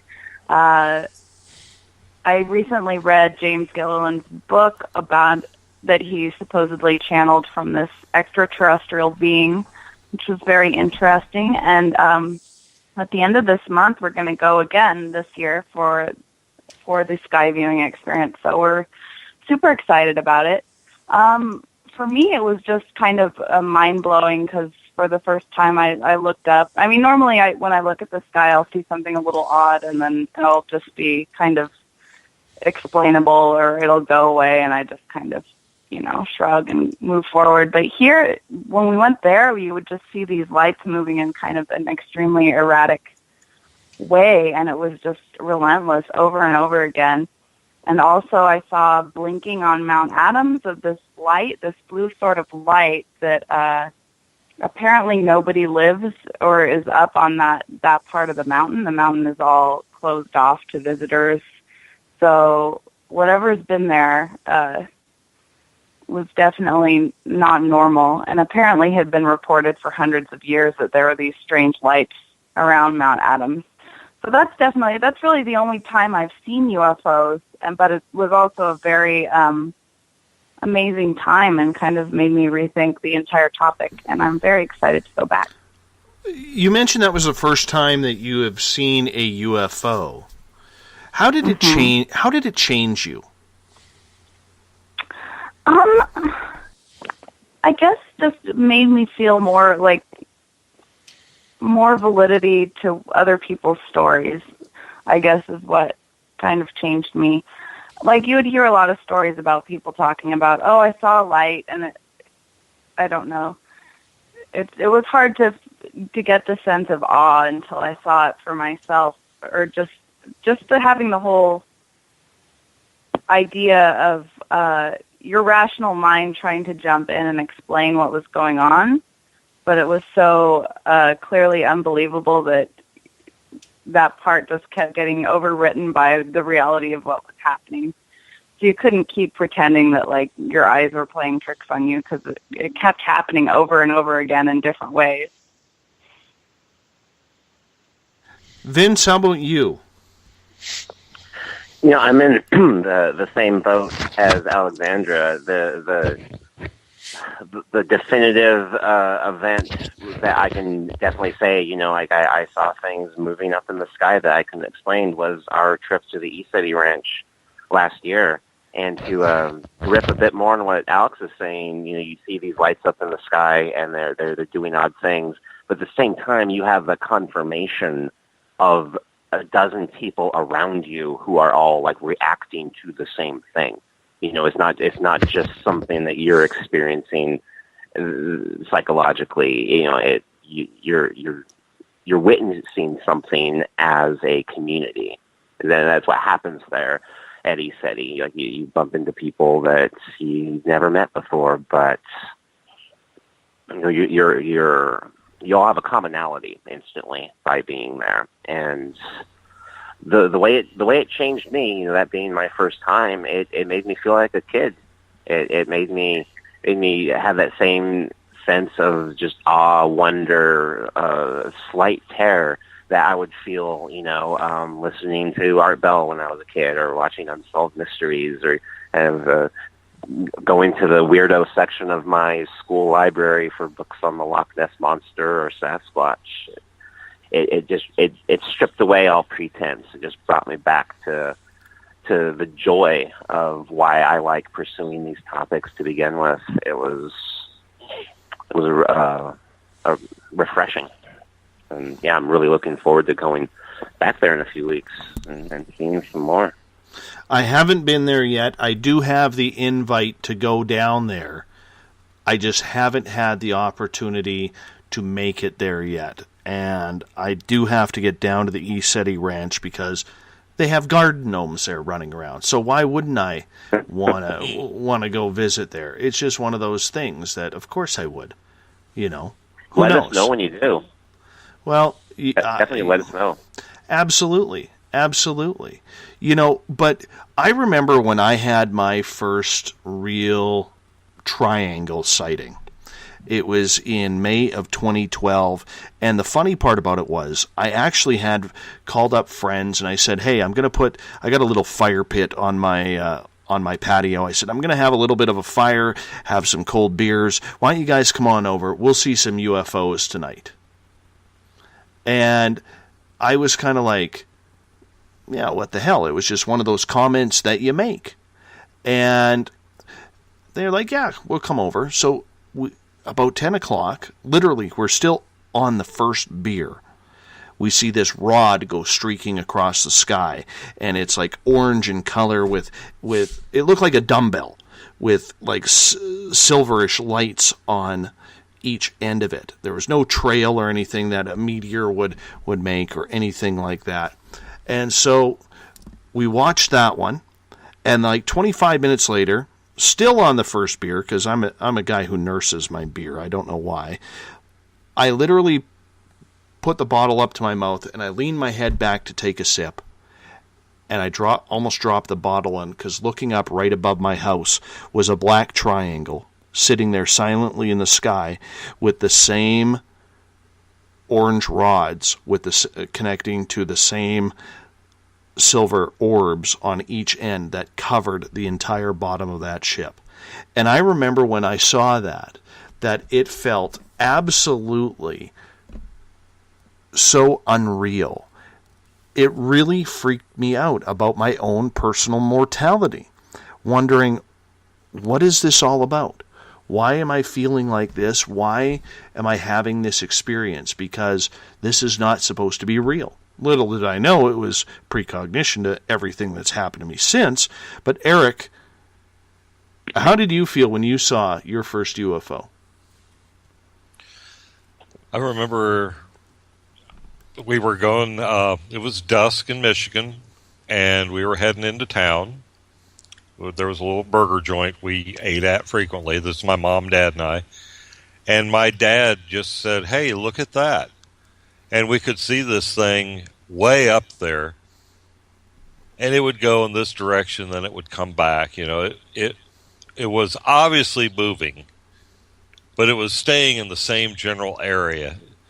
And it was, you know, it wasn't like a high aircraft reflecting the sun, because it wasn't going in a specific direction.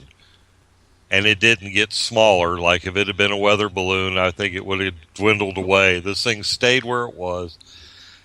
And I just remember thinking, wow, that's cool. I guess I have always deep down known somehow that we weren't alone. I don't know. It's because my dad used to take me out in the backyard and explain relativity and the starlight, and we spent a lot of hours just, I guess I always just took it for granted that there's other life out there. And seeing that UFO, whatever it was, just was part of my worldview anyway. And then a few weeks ago when I was up at my parents' house, they have a place up in the mountains in North Carolina, and I had just got off the phone. I think you and I had just got off the phone, and I was looking up, and I saw this craft of some kind. It went from stationary, went so far, you know, like it looked like it went a foot, but you know, as far up as it was, stopped, and then disappeared. So I know it wasn't a satellite. I know it wasn't a meteor, because it didn't do that kind of motion. It was a directed flight from point A to point B, and then it disappeared.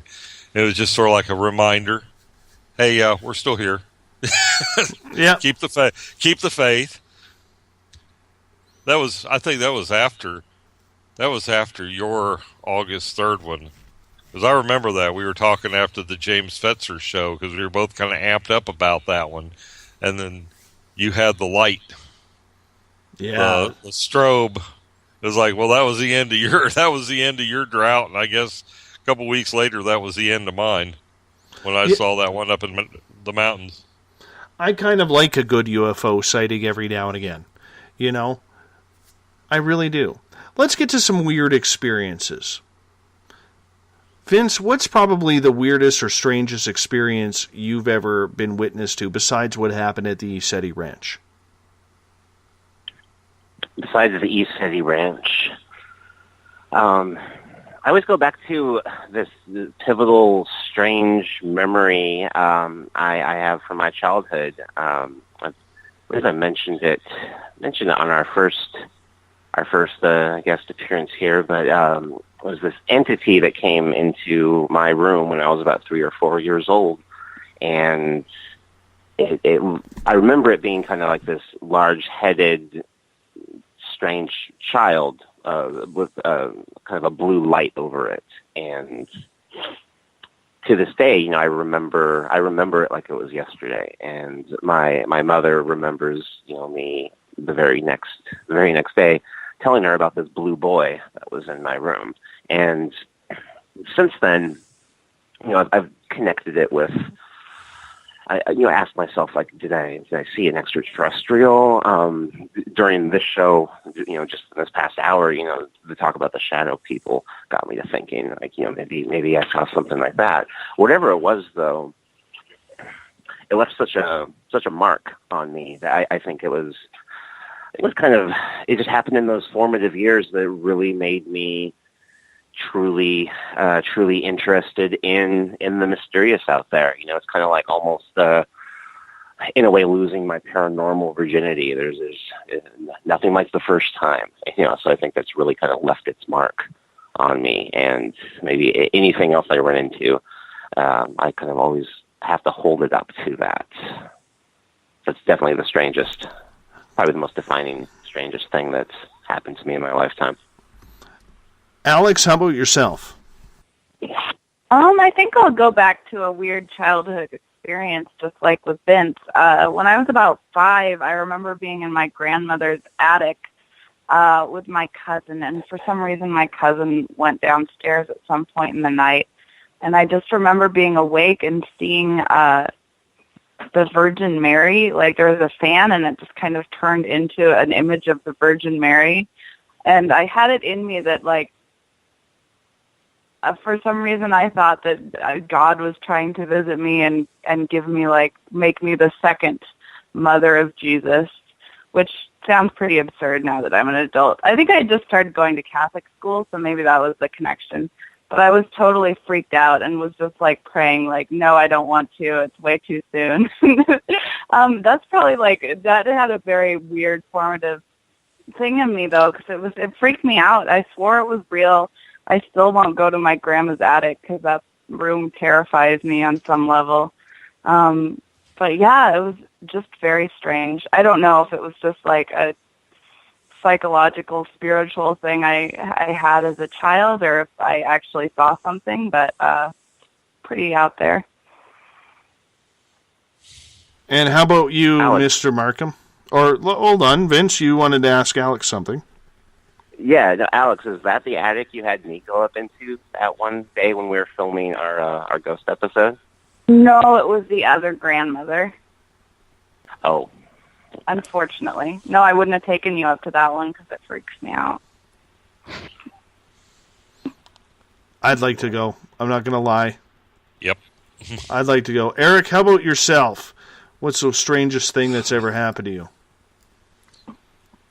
The strangest one that I should just have no doubt about having happened was probably the ghost waiting on whether I needed to go to the restroom and just, I don't really want to go get up. Can I hold it a little while? You know, that kind of thing. And this voice at the head of the bed said, excuse me. And just as clear as you are in my headset. And I kind of freaked and said, what? And F bomb after that, and threw my hand up and hit the headboard behind on the bed. And that's when it occurred to me that headboard is right up against the wall. There is nowhere for anybody to be standing at the foot of the bed talking in my ear at 4:27 in the mornings in Providence, Rhode Island. So the next morning when we got up, and I'd let out a pretty good F-bomb, so I had my class ring on, so when I threw my hand up, I and hit the headboard, I'm sure I thought I'd woke everybody in the house up. So sorry for the noise last night. They didn't know what I was talking about, and I explained it. And everybody at the table starts looking at each other. The people that live in that house are like, are you going to tell him? No. Are you going to go ahead and tell him? So obviously things like that happen in this house before. So that was, I guess, my, oh my God, this stuff really is real moment. I've had other things happen, but that was the thing that, okay, there is now no longer any doubt. That was the paradigm changing moment in my life. I don't know which one it is for me, man. I really don't. I would say one of the strangest experiences that I had recently. Actually, I'll save that one because it'll come up in a different topic right after this. But when I saw the UFO landing, I didn't actually see it land, but it was on the ground. And it was communicating with me and my friend at the farm with its lights. That was pretty trippy, to be about 100, 150 yards away from something like that. If you ever want to feel mortal and feel what it's like to feel very, very small in this universe, have a UFO land very, very close to you. It'll freak you the hell out. And if it doesn't, you have no heart or soul. Or you're just a way stronger human being than I am. But I think probably the incident that happened right after that with myself and Samantha Mowat, who is a monthly contributor to this show, where we ran into the extraterrestrial in the forest, didn't run into him, but he knew we were coming. We knew he was there. I would say when you come face to face with an extraterrestrial, when you're an adult, okay, and I want to preface this, I don't use any drugs, including marijuana. I'm not on any medications. I am not a drinker because I come from a family of alcoholics, so I decided to go the other way. And at 2 p.m. in the afternoon, when you walk into a forest because your psychic medium friend says, I think we should go back there, and you take her word for it, I can honestly say there is nothing and not enough words on this planet that I could think of to describe what it is like to look right in front of you and 200 feet away, standing there staring back at you, is a 10 to 12 foot extraterrestrial. I will never get that image out of my head. I recall absolutely feeling, as I said, extremely small in this universe. And I remember the rush of absolutely everything going through my mind on everything that I had been taught in my life. God, devil, heaven, hell was now 100% irrelevant. Because nobody explained to me in my first 40 years, what the hell do you do when you have an extraterrestrial standing right in front of you in the middle of the daytime and this thing is 10 to 12 feet high? You just do not have the ability to process that type of information. So the first question I was asked when I told my friends about that was, did you grab a pic? No, I didn't grab a damn picture.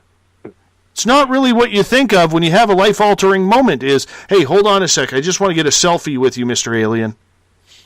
Exactly. You just don't think that. You don't think that. It's not right. Next topic of discussion. Let's get to dead people talking to you. Alex, have you ever had a dead person communicate with you? I don't know about a dead person. I did see that ghost at my house one time. They didn't try to talk to me though. It was kind of similar to the experience Chris described about the waking up in the middle of the night to the noise. Only I woke up in the middle of the night and saw this shadowy figure in the corner of my room. It wasn't really shadowy. It just looked like it was dark and there was someone standing there. And I woke up and immediately went into like a fight mode. Like I thought if somebody had broken in and was going to do something bad and I was going to have to try to take them out. So I just jumped up and started cussing and was like, what are you doing here? Who are you? And then I flipped on the light switch and there was just this outline of this old man who looked kind of like a logger or somebody who worked outdoors. And he had a beard. I know exactly what he looked like, which is kind of weird that it was so clear. And then he just kind of dissolved, just like, it looked exactly like in movies when they do the thing where it's like, oh, it's a ghost, it dissolved. And that's really the only ghost experience I've had, but it was really, really kind of frightening to me. But I was actually more relieved afterwards, though, that it was actually just not an actual person who had broken in. So I guess it was the better outcome. And I didn't really feel fear, except initially when I saw that there was something there. But that's really my only ghost encounter. Vince, how about yourself? In terms of dead people speaking, recently, at the end of last year, actually, I did participate in a ghost box experiment. Actually, Clyde Lewis from Portland and his friend Roger Cluton, a ghost hunter, came up, and we decided to make a video on the campus of the Evergreen State College. And they had just kind of heard the story that it was a place that notorious serial killer Ted Bundy had frequented and had taken at least one victim from the campus in the early 80s, I believe. And Roger had this ghost box set up, and he's a professional ghost hunter. He does it for a living, and I kind of documented the experience. And there are a few kind of, I don't know, anyone out there who's unaware of what a ghost box is, it kind of picks up various frequencies, radio frequencies from the area, and it's constantly jumping through the streams of them, and then once in a while it will pick up like a word.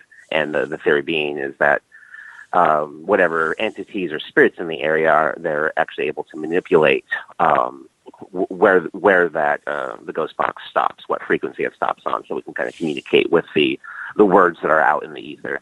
But there were a few times where you could audibly hear the box say the name Ted, or at some point it said the name Manson, and like the woman who was abducted from Evergreen was named Donna Manson.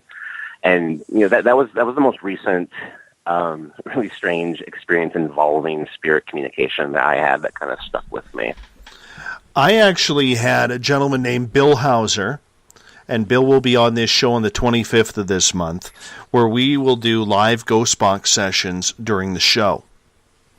And the first time we had Bill on doing this, I really wasn't buying it, because being an old radio guy, to me all it sounded like somebody quickly changing the old dial stations in a 76 El Camino or something like that. You know what I'm saying? That's what it sounded like to me. I wasn't really convinced.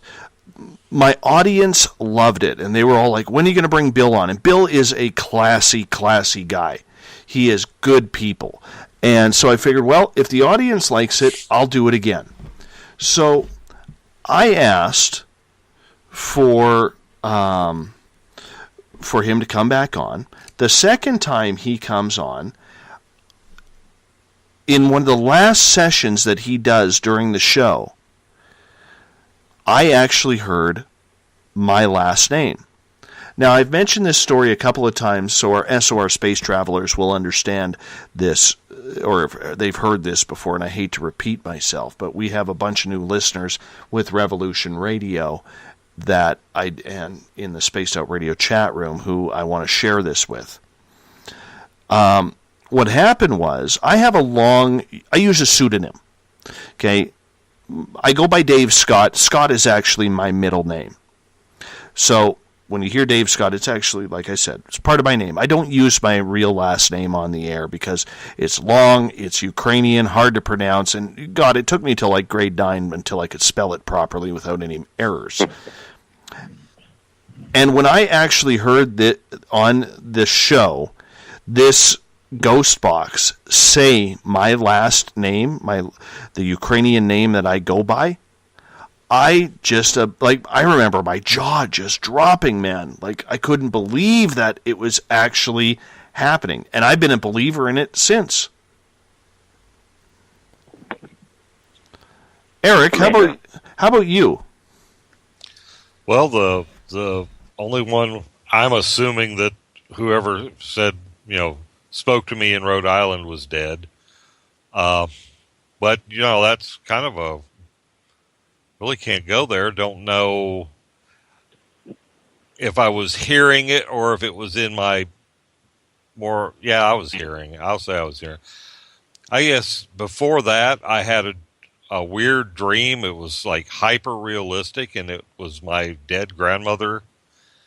And it was like she was catching up, asking me questions. Well, what are you doing? How, and about into this, it seemed like hours. I looked at her and said, "But wait a minute, Grandma, you're dead." And she got this ungodly hurt look on her face.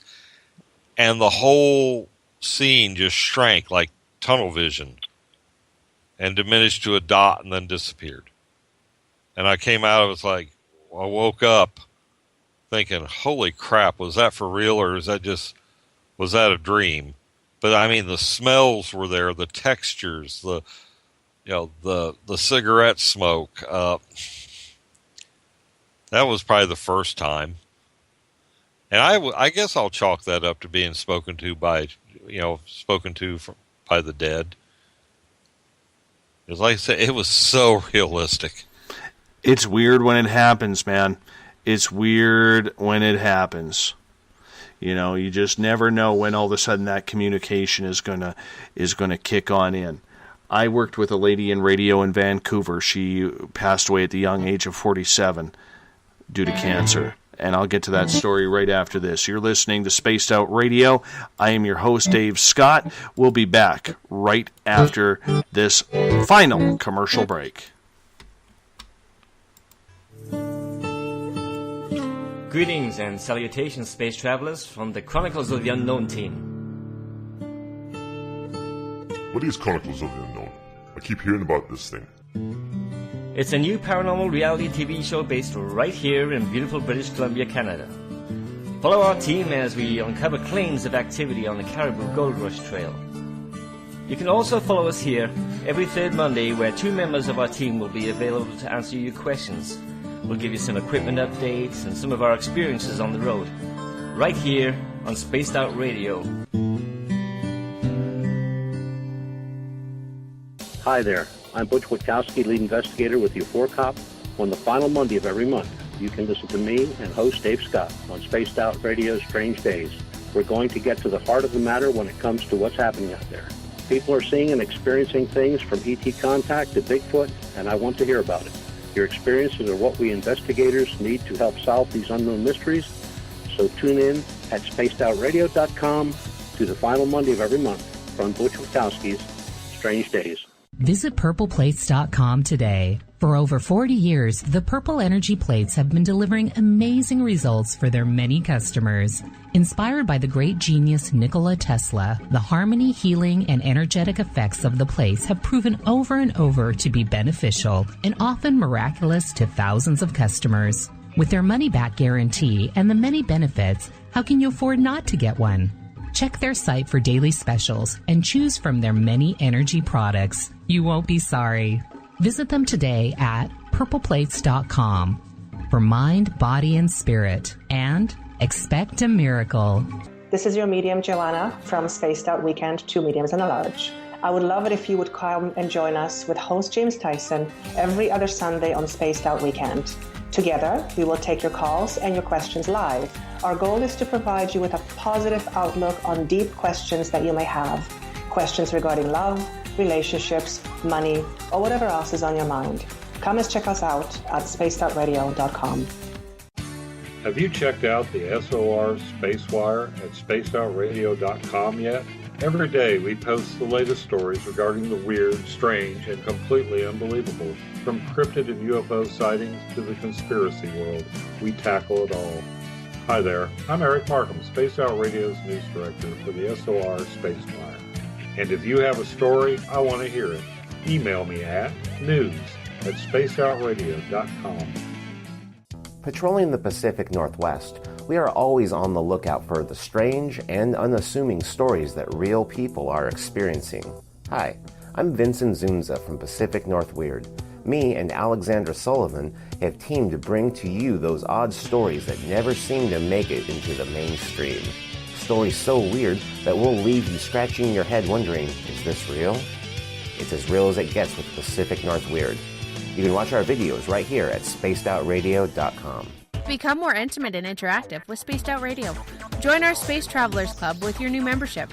For $5 a month, we'll provide you with special access to the website, monthly prize draws from books to psychic readings, along with monthly newsletter, private interviews, and more. Sign up today to be part of Spaced Out Radio's experience. Every month on Spaced Out Radio, we look into the deep and dark reports of cryptids roaming around the world with me, Rob Morphy, from Cryptopia.us. I would love it if you would join me and host Dave Scott as we delve into the most arcane stories and reports regarding creatures of the unknown. My job is to hunt down the details and bring the evidence forward to you. These aren't your regular Bigfoot stories I'm talking about either. You can find out more about crypto history at spacedoutradio.com. Looking for a place to advertise at a very reasonable cost? Look no further than Spaced Out Radio. SpacedOutRadio.com has an advertising tab that you can click to check out our daily, weekly, and monthly packages to play on the radio, or our website including social media. From commercial spots to banners, we have it all. Check out our competitive pricing today.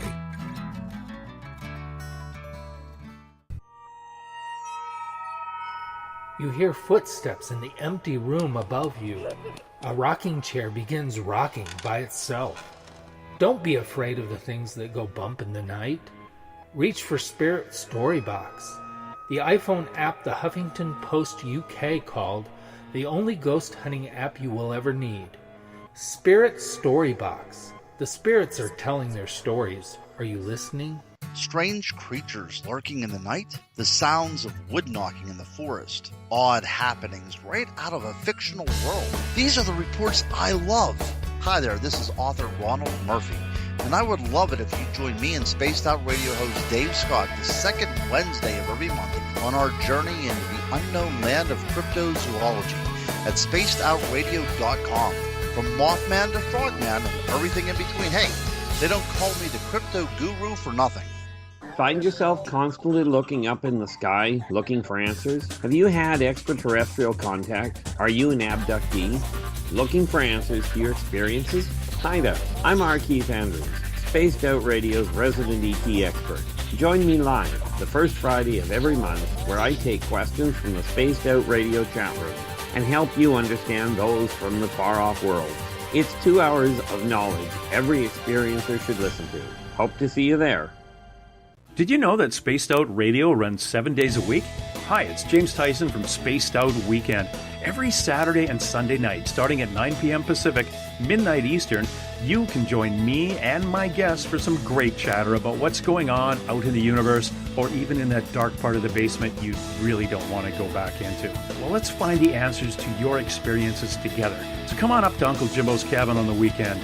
For more information, look us up at spacedoutradio.com.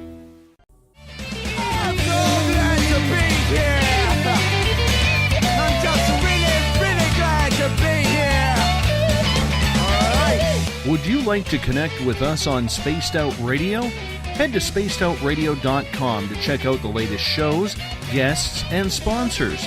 And don't forget to sign up for the Space Travelers Club. You'll find all you need at spacedoutradio.com.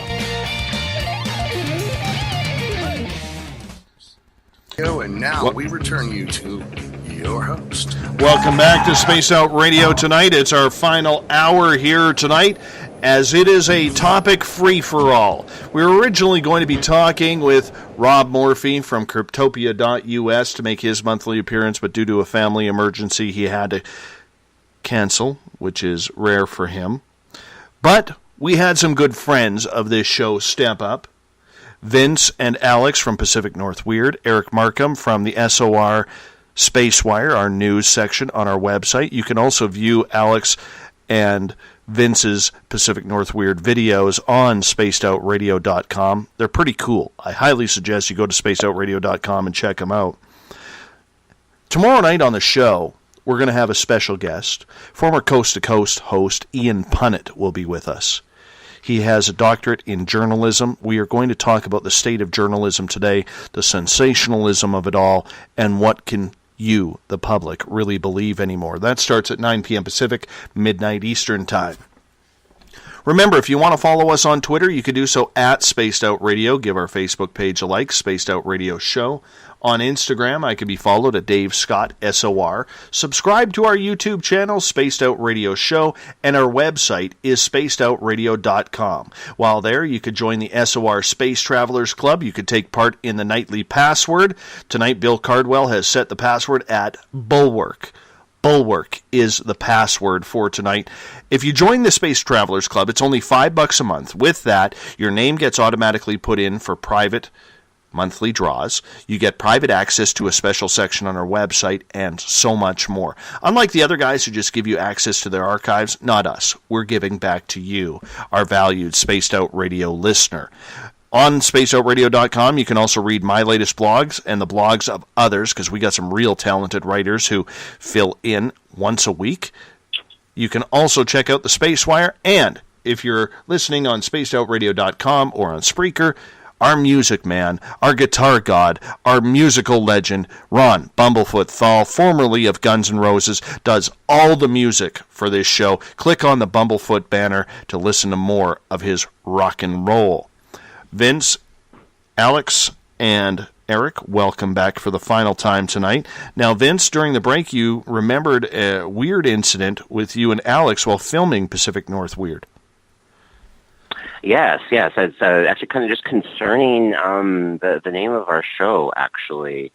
So, brief background, kind of what Alex and I do. We're kind of like the Scooby Gang. We kind of roll around with our friends to different spots of the Northwest and make videos of mysterious things, of things that just make this area eclectic. And the original inspiration that we had that fueled the creation of the show is Alex and I 2 years ago went down to McMinnville, Oregon, to the McMenamins UFO Festival. And we were just really just enamored by the UFO culture down there, and just the sense of fun and academia that the event combined. And a few months later, we're in my apartment, and we're trying to think of the name of the show. And Alex says, "Well, what about Pacific North Weird?" And I instantly knew, yes, that's the name. So we went with that. Jump to a year later, and I'm thinking, well, we should get a website. So I go to GoDaddy to get PacificNorthWeird.com, and I find it's already owned by somebody, and I think that's weird. So I do a little bit of research and follow it, and it leads to this author website, this author named Heather Sharfadin, and we ended up contacting her because we were curious as to why she would own PacificNorthWeird.com. And it turns out 7 years prior, she had written this novel called Windless Summer.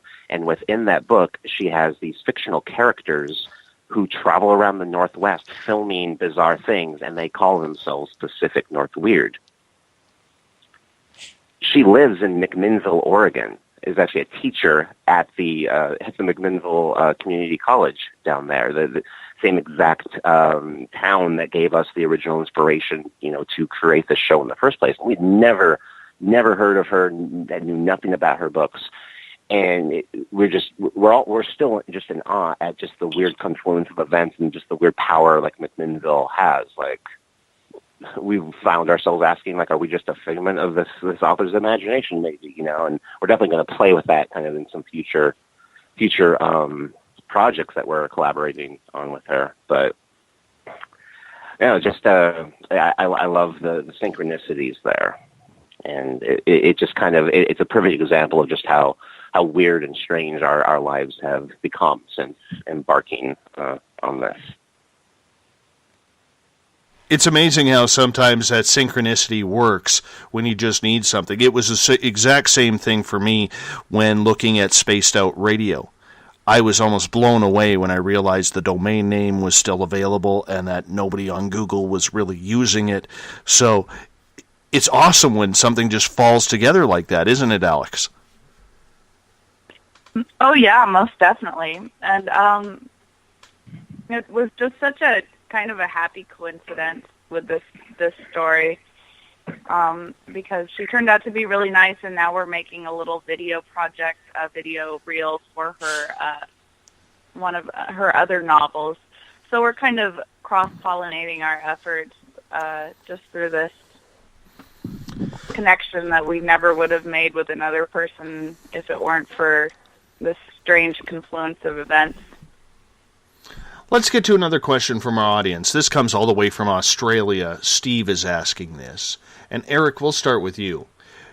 Do you believe loved ones who have passed over can come to you in dreams? He says he often has these dreams and they seem so real. Oh, yeah, absolutely. Yes, I do.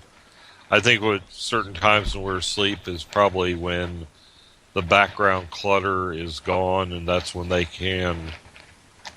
Of course, being raised Catholic, you've always taught you can pray to your deceased loved ones like you would a saint to put in a good word with you for the with the boss for you. But yeah, I do. I've had that happen. So yeah, I'm 100% into that. Stop moving your microphone, man. Oops, sorry. Yeah. These rookie microphone users, I tell you. We don't have these in the lab. Alex, have you ever had a dream session where a loved one or a friend has come back to you? I haven't. My dreams tend to be extremely boring and very normal.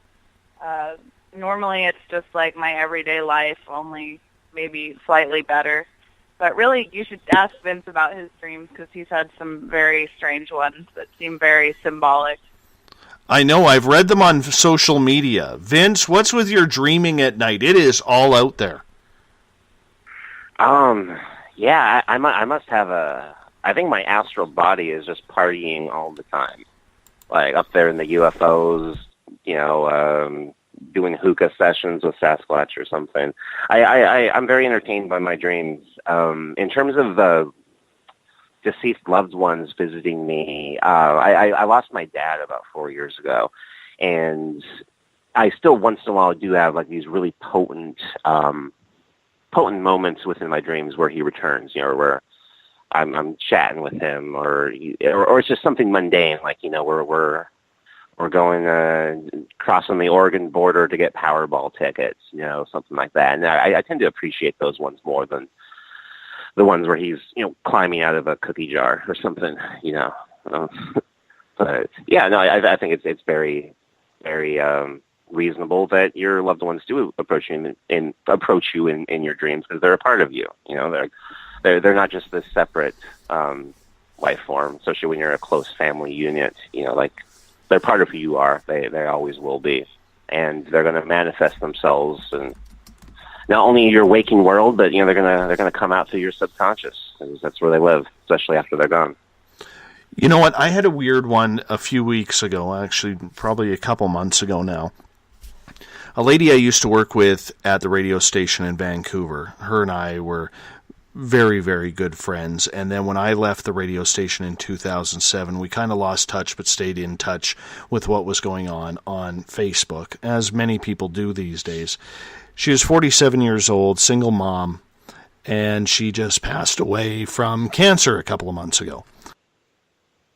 Anyhow, I hadn't talked to her since pretty much I left radio on face-to-face. We never had a conversation or anything like that. The odd time we'd reply with a quick quip on Facebook or something along those lines. But as I was going to bed that night, all of a sudden she came to me. And she was like, "Hey, how you doing? It's pretty cool over here. Can you believe that this has gone on and all this?"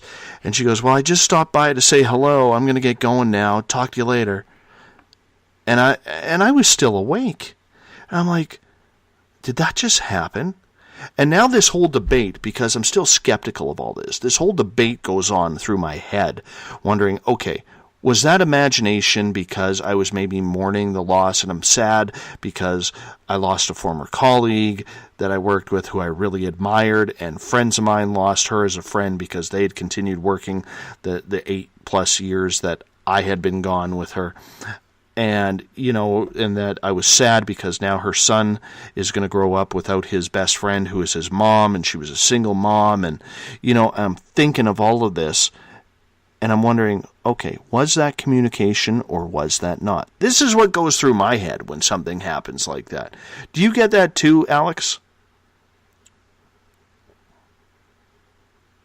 Yeah, for me, I do have that kind of arguing over whether it's a figment of my imagination, or if it's a real thing, or if it's just me missing somebody, or in any of these sort of unexplainable phenomenon. But I think I've reached a point where I feel like it matters less whether or not it's distinctly someone else, and it's more about the value it adds to my life or how it changes my perception. And sometimes I like to think of things more in terms of symbols, or like an omen, to see something. And I don't know, I just find something magical about living my life thinking that, things may or may not be real, but I can't really tell. And so I just kind of trust myself to follow it regardless. I hear you there. Let's get to another topic. Joe has a topic in the SOR Space Travelers. And he's saying, weird experience? How about this one? His car died on the way home from work one day. And when he got home, he realized he had 5.5 hours of missing time. What's your take on that, Eric? Wow. Contactee, abductee. Wow, he actually knows it was 5 full hours, not just I spaced out on a drive. I used to have a problem where I had this ungodly commute. We're talking 4.5 hours one way. And I would come to on the highway and wonder, have I passed Edenton yet? And, where am I on the road? But it wasn't something like that. I mean, he's actually says 5 hours have gone. That's either maybe abduction phenomenon, or I'm almost wondering if time doesn't.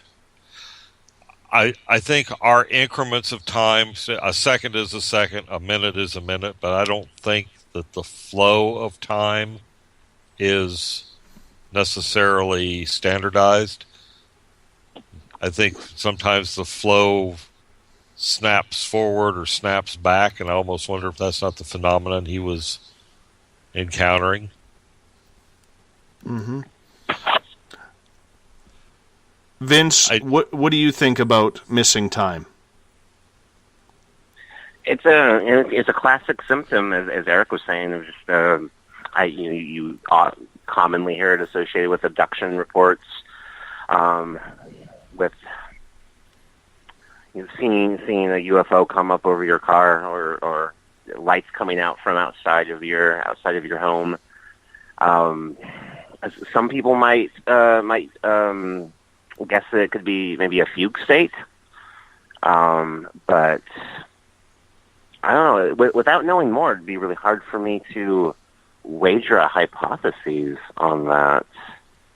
I've never experienced any lost time up to that length of time before in my life. I'm wondering when Joe kind of realized that he had lost 5 hours. Was he back home, or was he still in the same area? Or he gets home and just at that point he realized that there's 5 hours gone. Right? Mm-hmm. This is what Joe has just posted in the SOR Space Travelers.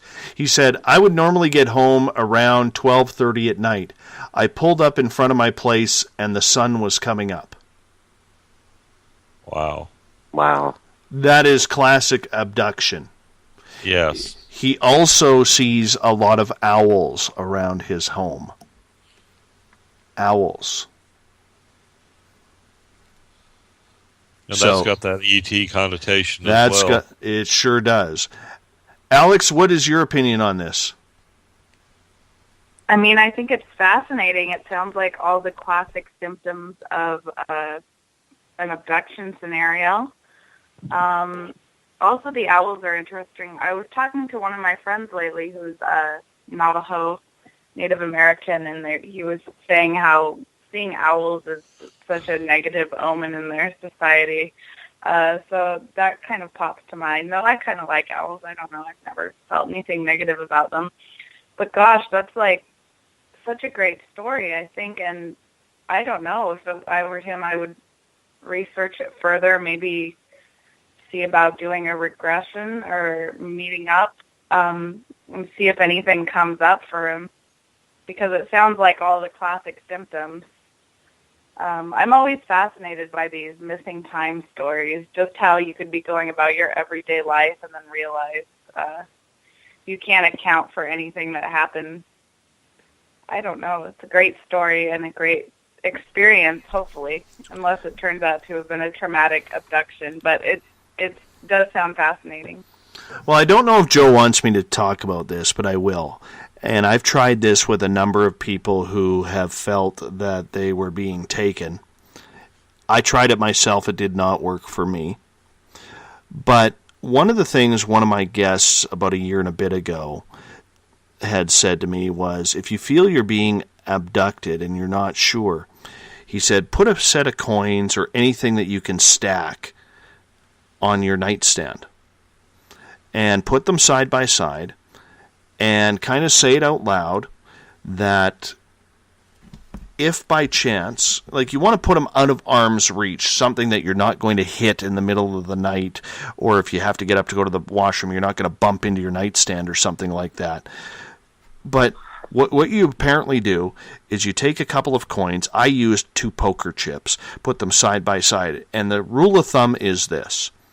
If you're taken, you tell them, whoever they are, or yourself, that if you're taken, stack the chips.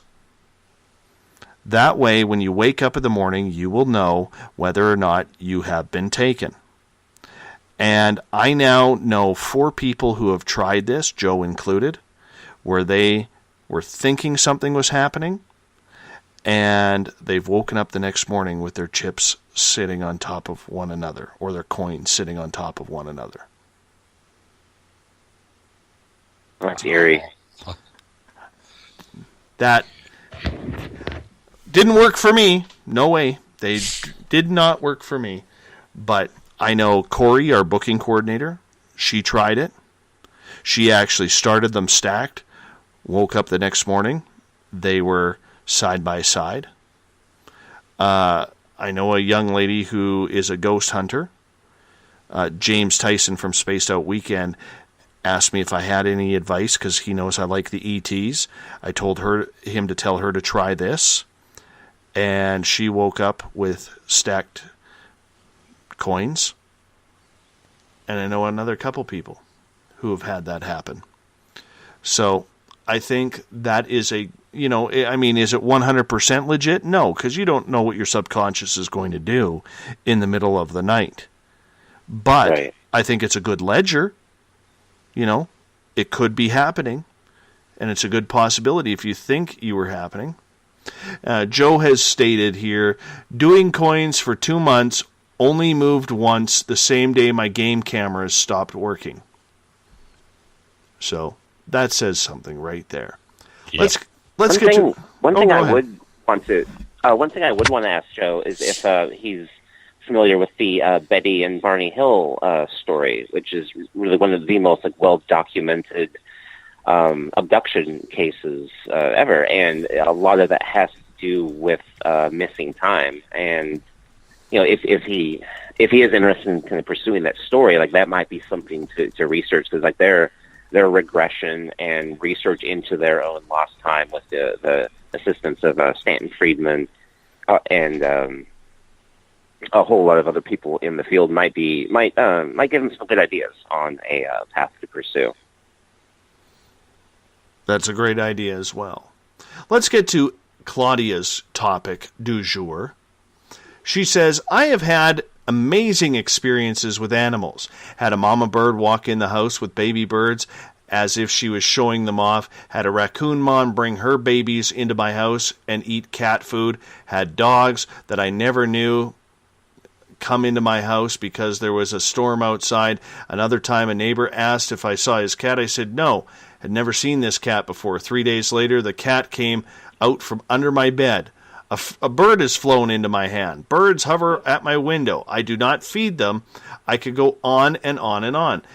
Does anyone else have any of these amazing encounters with animals? Do you mind if I start this one off? No, go for it. Thank you. Mrs. Spaced Out Radio has animals that will walk up to her. And I can tell you this. When she was younger, she actually walked right up to a set of wild horses, because we have wild horses in northern Canada. And instead of running away, they actually walked up to her, and here she was petting the horses that were really anti-human. And the funniest story I have about Mrs. Spaced Out Radio when it comes to animals, in my daytime career I work in financing, and one of my customers came in and asked for some help, so I helped him out. I said, well, we're doing a whole credit application thing, and I'm like, well, what do you do for a living? He goes, I'm a stuntman. And I'm looking at this guy, he's 21 years old. I'm like, oh, so you work in movies and stuff? He goes, well, sort of. He goes, I work with animals. So now I'm thinking police dog trainer or something like that. So I asked him that, and he goes, no, I work with tigers, lions, cougars, bears, wolves, and I get attacked by them. I'm like, wow. I'm like, well, where's your farm? He goes, well, just down in this area. I said, well, if everything goes successful on our end, I said, can I bring my family down for a tour? He goes, absolutely. So I got everything taken care of, helped him out. He's like, yeah, come on down on this date, and I'll show you around. So he takes us to his yard, and the first thing he does is he takes us by his 2 baboons. His wolves just had puppies, so my daughter got to play with all the wolf puppies and everything, which was kind of cool. Then he takes us into the barn, and that's where the jaguar is. That's where the 2 tigers are, the bear is. And outside the barn, there is this like jail cell type cage, and there's a cougar in there. So I walk by the cougar. The cougar is literally wanting to tear me apart. Like, it is looking at me saying, like, come on here, fat boy, I'm hungry. You know what I'm saying? Like, it wanted to use me as its next meal. My wife walks up to this cougar, and the cougar starts rubbing its fur against the jail, starts purring. She puts her hand in the cage and starts petting this cougar head to toe, or head to tail, pardon me. This cougar could not get enough of him. I walk by, I get teeth. She walks up to it, it's like a lap cat. It was the most ridiculous thing I've ever seen. Pissed me off. It really did. Now, Eric, how about you? You ever have any strange occurrences with animals? Yeah, I have a few. The way I worked my way through college, I had to deal a lot with reptiles and amphibians. I seem to have an affinity with reptiles. I guess the weirdest one that I actually had other people notice, there's a nature center near here, and they have a very large alligator snapping turtle. And those, I have loved those since college, because we actually had some with radio transmitters that we tracked them, and sometimes you had to get them and do work with them. And this one has a reputation for just sitting there literally like a bump on the log. I walked into the display area and, just, hey, buddy, what you do? And it started to react. And the guy, the person that works there says, that turtle never reacts to anybody.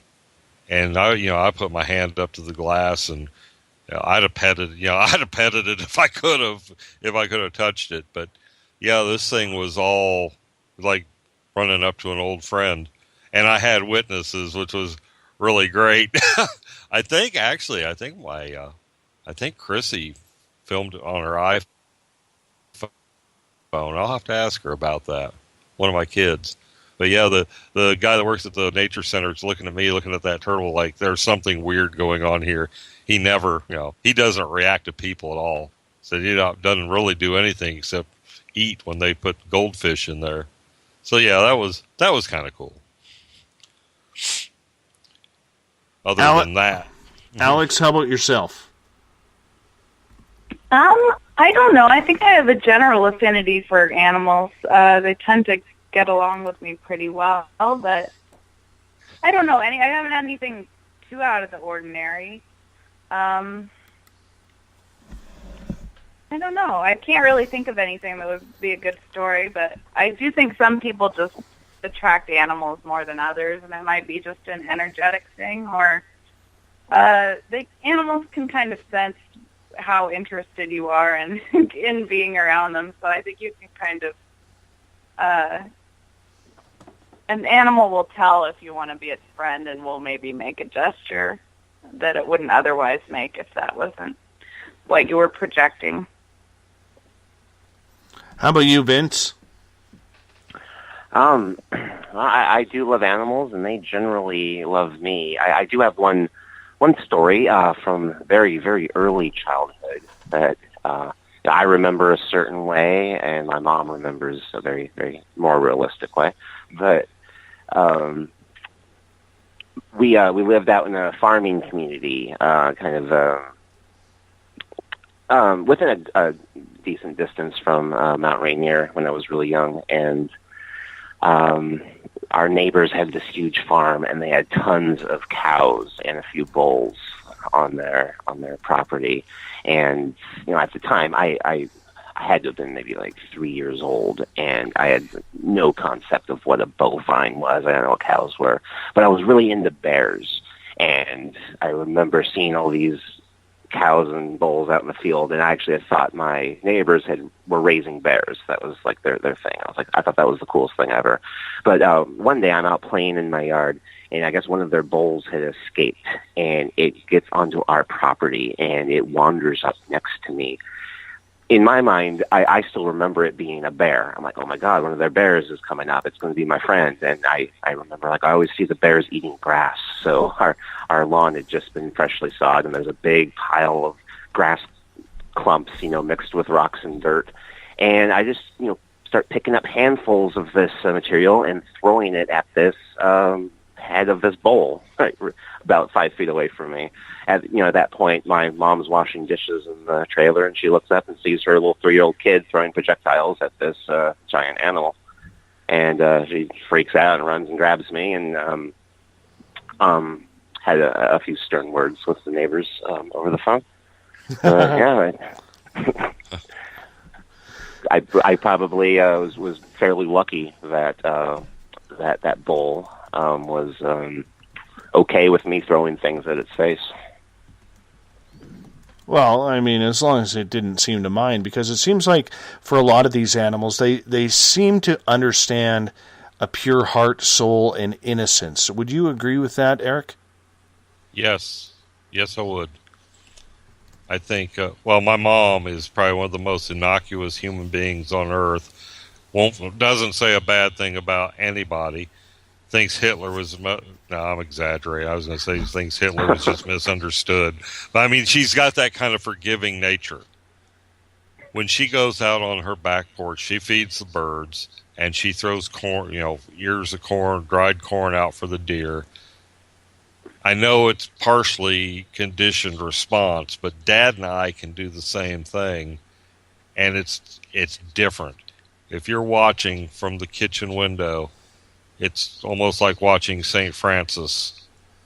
The birds land on her while she's filling the feeders. The deer come right. If she wanted to pet the deer, and sometimes she'll pet the fawns when they bring the fawns up. It's beautiful to watch.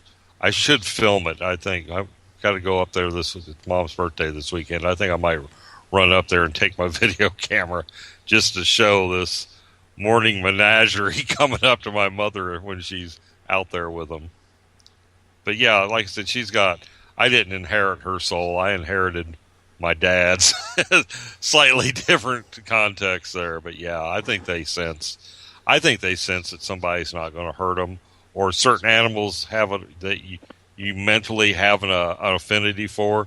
I seem to attract crows. And of course, cats are my number one pet of choice, and reptiles interact with me. That's how I ended up paying $70 for a veiled chameleon. I walked by his tank, and it's like, "Hey, buddy, what's going on?" And then he started pawing at the glass, and it's in front of witnesses. Like, God, how do you leave him in a little cube like that when he has that kind of display? So. That's how Pollock came into our lives. So, yeah, I think if you have an affinity for an animal, I think it goes both ways.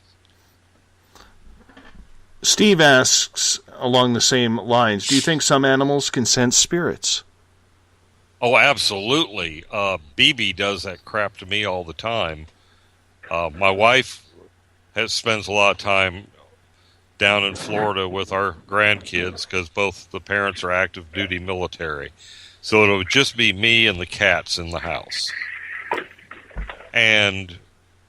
Or she went to England about 3 times for the same reason, take care of the grandkids while our kids are out on deployment. he will be sitting there in the living room, staring up the stairs. Something's got his attention.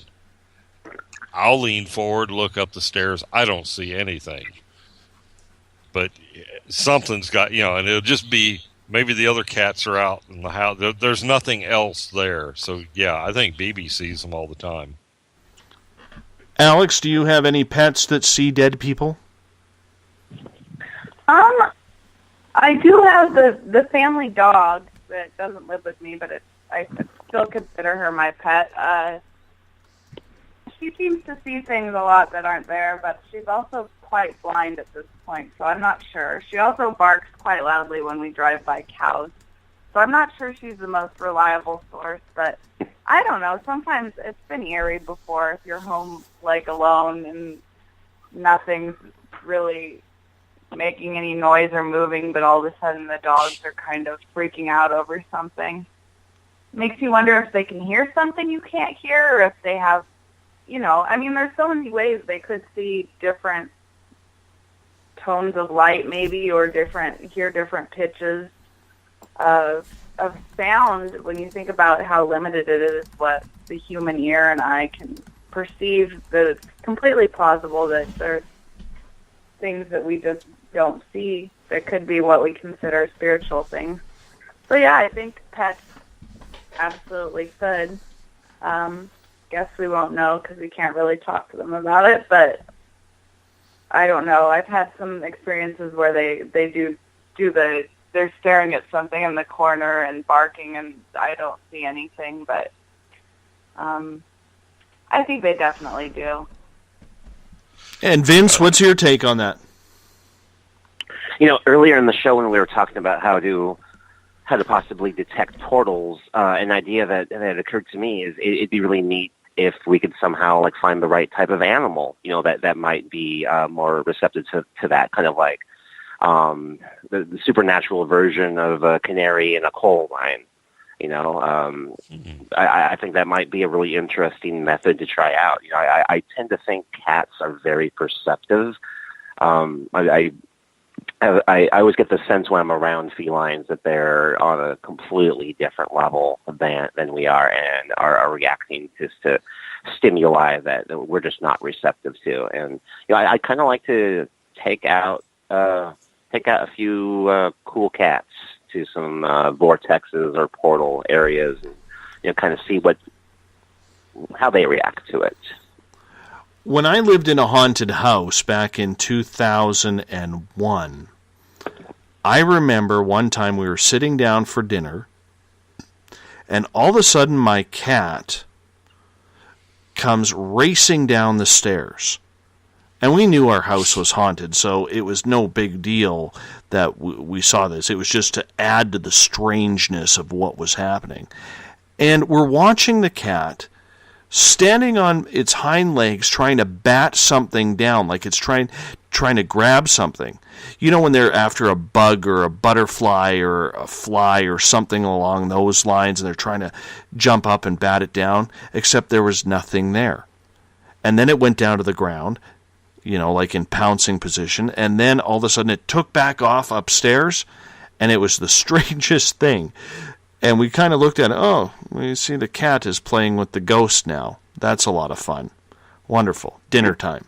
Good dinner time conversation, that's for sure. Another question here we have from Claudia in the SOR Space Travelers. She is asking, has anyone on the panel noticed or seemed to notice that time seems to be really speeding up? Vince, let's start with you on that one. That's like what Art Bell called the quickening. He wrote this great book giving, I guess, his perspective on how, culturally, technologically, over the past couple of centuries, we've seen things just really, really pick up their pace. Things advancements seem to happen in much shorter amounts of time than they did over the course of centuries before. There are people alive today who There's barely a car on the road, and all of a sudden we are communicating with astronauts up in space, and they're singing us David Bowie songs, and we're watching them on our cell phones while we're waiting in our car to get espresso before work in the morning. So yeah, no, I definitely see that happening. I think it's fascinating. I think it's a really interesting, weird time to be alive, to kind of witness these, just everything go at such an advanced, accelerated pace. I don't know what it's heading towards. I'm interested in finding out, but yeah, I mean, I notice it in my own life too, and I hear that's just a symptom of, as you get older, you start to, the years seem like they get shorter and shorter, and I've definitely experienced that effect, and I don't know if that's a symptom of, I just have so much more that I'm occupying my life with, as I get older, and maybe that's got something to do with it. But yeah, it's an interesting phenomenon that happens not only to ourselves as individuals, but you can see it happen to civilization as well. And you know what? I can't believe it's already August 17th. Like, where has 2016 gone? Like, it seems like like a month ago I moved up from near Vancouver all the way up north into the middle of nowhere, and I realized that I've been here, a year and a month now. I mean, where does this time go?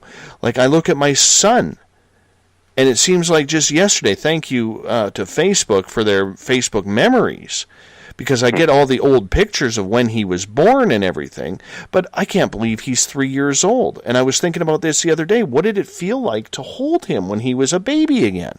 Or my daughter the same way when, she started driving last year. I take her for her first night. She gets her learner's license. She's like, Dad, let's go driving. Okay, I pick her up. We go driving.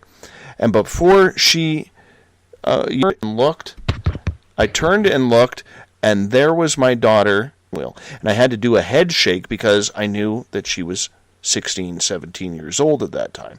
So it's weird how it works. Alexandra, how about you? Do you see time going much faster these days?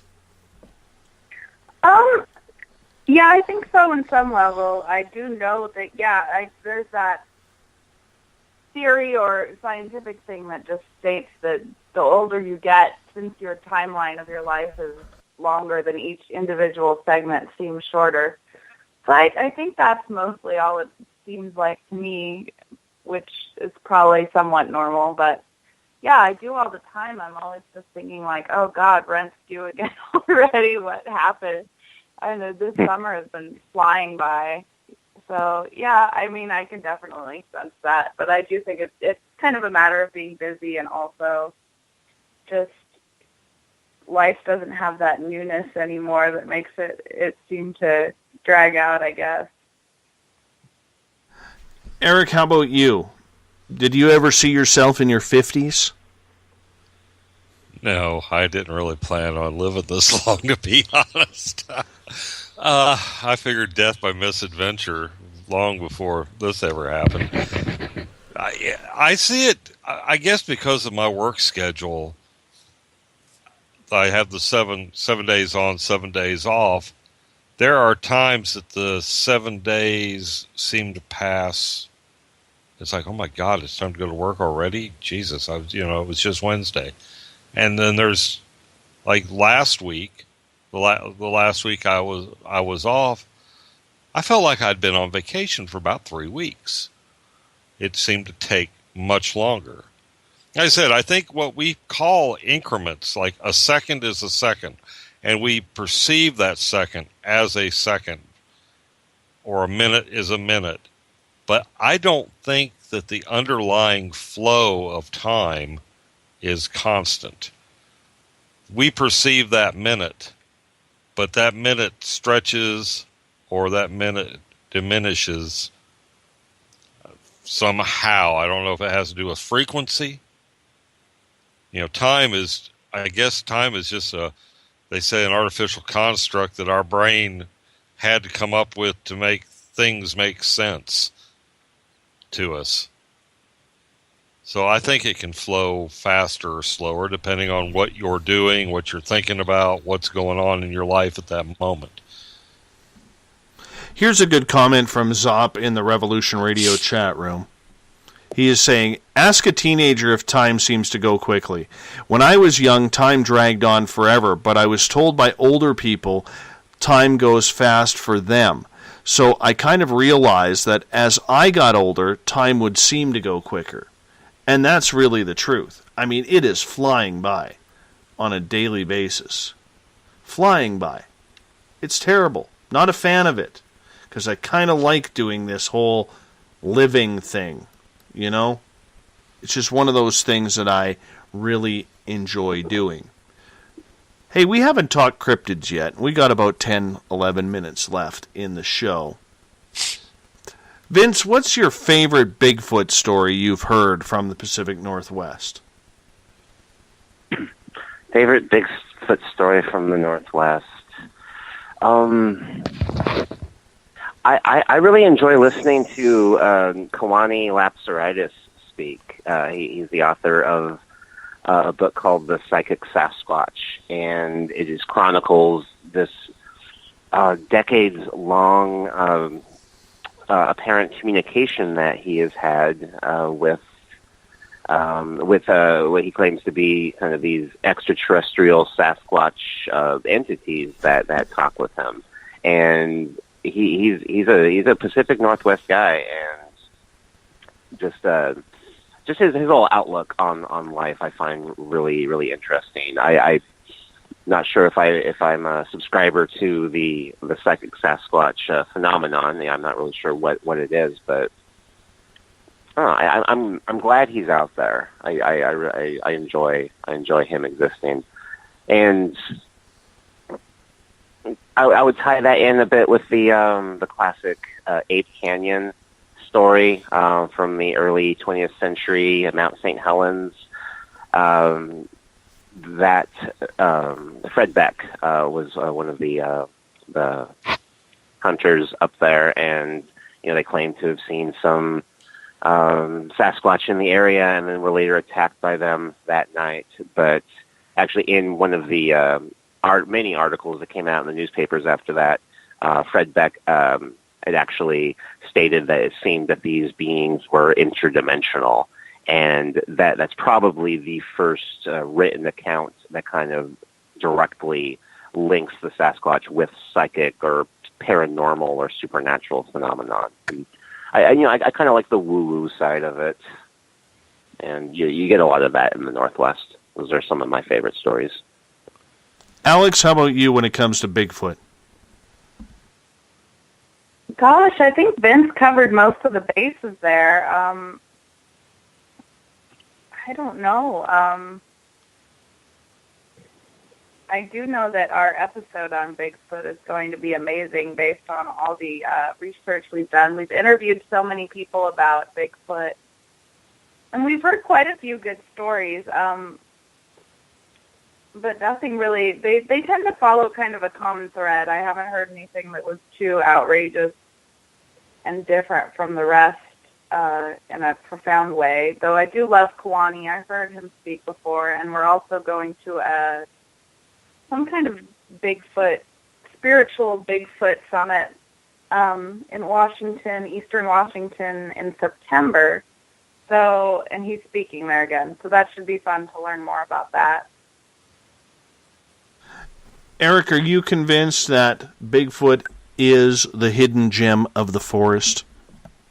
I think so. I mean, you've had your encounter. I don't know that I've had one. I've spent a lot of time out in the woods as a kid. I mean, I was lucky enough to grow up in a time where I could take a backpack full of crap, tell mom and dad a general area where I was going to be, and a week later come home and they weren't worried. That's not going to happen again, probably ever. But I like the one I just read. It was I was doing some scouting around for some space wire, and I ended up on the site. Early eyewitness account, the guy apparently lived with the Bigfoot, had a child by a Bigfoot, and then when he decided it was time to go back to civilization, the apparently the child was like half human, half and half. And when he left, she tore killed the child by tearing it in half, gave him the Bigfoot half, and she kept the human half. I'm not saying. Oh, that's weird. That is weird. That stood out because, like, what? This guy actually told that, like, was he smoking opium? What was, what the heck? But that was the most unique. I've heard others or read other eyewitness accounts where the guy, the real famous hunter that got captured by a Bigfoot, I think he used snuff or chewing tobacco. Snuff, yes. That happened here in British Columbia. And if you drew a line from where I am right out to the ocean, which is about a 6-hour drive, you would hit where that happened. That was my favorite story up until this almost like the guy took Bigfoot and Medea from the Greek myths and combined the two stories. That was my favorite story. That was just so different from all the other accounts I've ever read. It's like I got finished and it's like, God, is this a hoax? But it was actually a published account in a local paper back in the 1800s. My favorite Bigfoot story that I have heard was told to me by one of our guests, and it was Lyle Blackburn, where he was telling me a story and our audience a story about how a hunter who was I guess an airline pilot or an ex-military pilot or a combination of both was hunting in a deer stand, and he was hunting feral hogs in northern Texas. And he put a bunch of corn around on the ground, and the hogs came in, and he raised up his rifle. And as he was lining up one of the biggest hogs there, he saw something move out of the corner of his eye from tree to tree along the ground, and it looked like a man. So he put his rifle down. He then saw the creature jump from another tree to just behind the hog in front of behind another tree, and then eventually the Sasquatch jumped out from behind the tree, picked up the big 300-pound hog, slammed its head against a tree, killing it instantly, and then threw it up over its shoulder. As the Sasquatch threw it up over its shoulder, he looked up at the dude in the tree stand, growled, and turned his head, starts to walk away, and after his growl, there was another Sasquatch who growled right behind the tree where the dude in the tree stand was. He said he waited for about half an hour to an hour before he climbed out of that and never went back. I don't know if I would either, to be honest. I have a quick question here from Shar in the Spaced Out Radio chat room on Spreaker, and Alex, we'll start with you on this one. What do you think Mothman is or was? I believe that me and Vince were just talking about this, that the Mothman is kind of possibly a species of cryptid, this type of flying cryptid.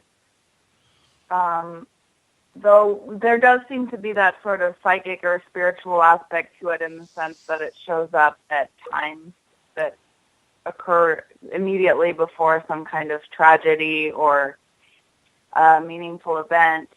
And we were just talking about how the Northwest has Bat Squatch, or the West Coast, I guess Northern California has reported sightings too, and how this might just be kind of the, like if Mothman is Bigfoot, then Bat Squatch is like the Yeti. It's like the regional version of the same thing. I don't know, but I love the Mothman story. Plus, it also has aspects to do with UFO culture, like Men in Black have been sighted. And I think there was a story about, it was some sort of something similar to a Men in Black, but it was called like the Green Man.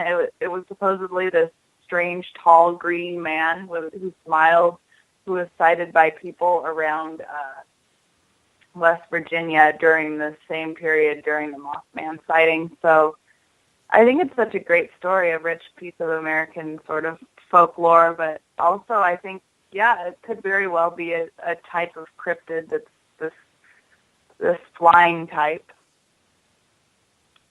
Vince, your thoughts on Mothman?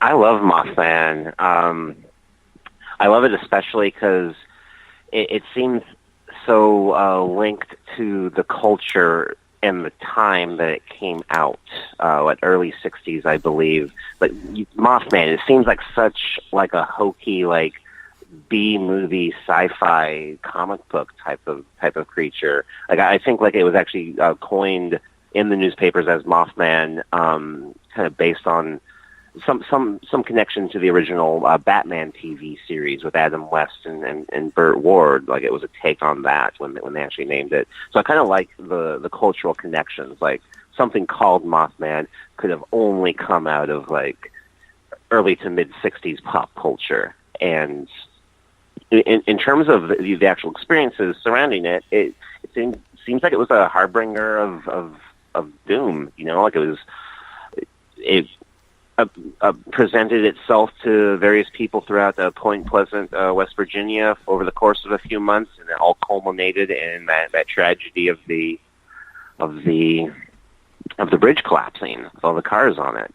And it's so rich. Like it's been many years for me since I've sat and like watched the Mothman Prophecies movie or really done any research on it, but it's strange that you bring it up because, yeah, like right before the show, Alex and I were literally talking about the Mothman and how maybe it is actually connected with this Northwest phenomena called Bat Squatch. And if for some reason, like in the past weeks, you know, Mothman has just been in my periphery. Like it's been something that just keeps on popping up in my life. And, you know, I'm going to take it as a sign that, you know, I need to do a little bit more. I mean, get into Mothman more, but yeah, I love the cultural connections of him. I think he's just kind of this cool, weird sci-fi hero. I like him. Eric, I got about a minute for you. Mothman, what is your thoughts? I've seen parallels between Mothman and the Jersey Devil, and there's some parallels with the Native American Thunderbird type of character, depending on where you go with it. I had a cancer patient tell me that it was a fallen angel trying to redeem itself to the Lord, and that's why it tried to warn all those people about the bridges. Take your pick. Each one sounds as believable as the other, and the person that told me this, my terminal cancer patient was totally convinced of the fallen angel, which was unique to anybody else's story or ideas of Mothman. So I filed that one away. Nice. Vince, Alex, Eric, thank you so much for being on Spaced Out Radio tonight. Really appreciate you guys taking the time as we had to do an emergency show here because unfortunately Rob Morphy's, one of his family members, got ill or something happened where he couldn't make it, and family does come first. So thank you so much for bailing us out tonight. Oh, you're welcome. Thank you. It's my pleasure. Remember, tomorrow night on Spaced Out Radio, Ian Punnett, former Coast to Coast host, and we are going to have a lot of fun talking about journalism tomorrow night. I look forward to talking with Ian. That'll be 9 p.m. Pacific, midnight Eastern at spacedoutradio.com and on Revolution Radio. Tune us in. It's going to be a good one. Thank you so much for being with us. You guys have a good night everywhere in Radio Land. I will too. Remember, you can find everything about us on spacedoutradio.com. Pacific North Weirds videos, the SOR Space Wire, and hell, you can even check me out because I'm on there too. So, thank you so much for being with us. Tomorrow night, 9 p.m. Pacific, midnight Eastern, we do it all over again. I hope you take the time to spend it with us as well. Good to have you with us. Appreciate your time. Good night.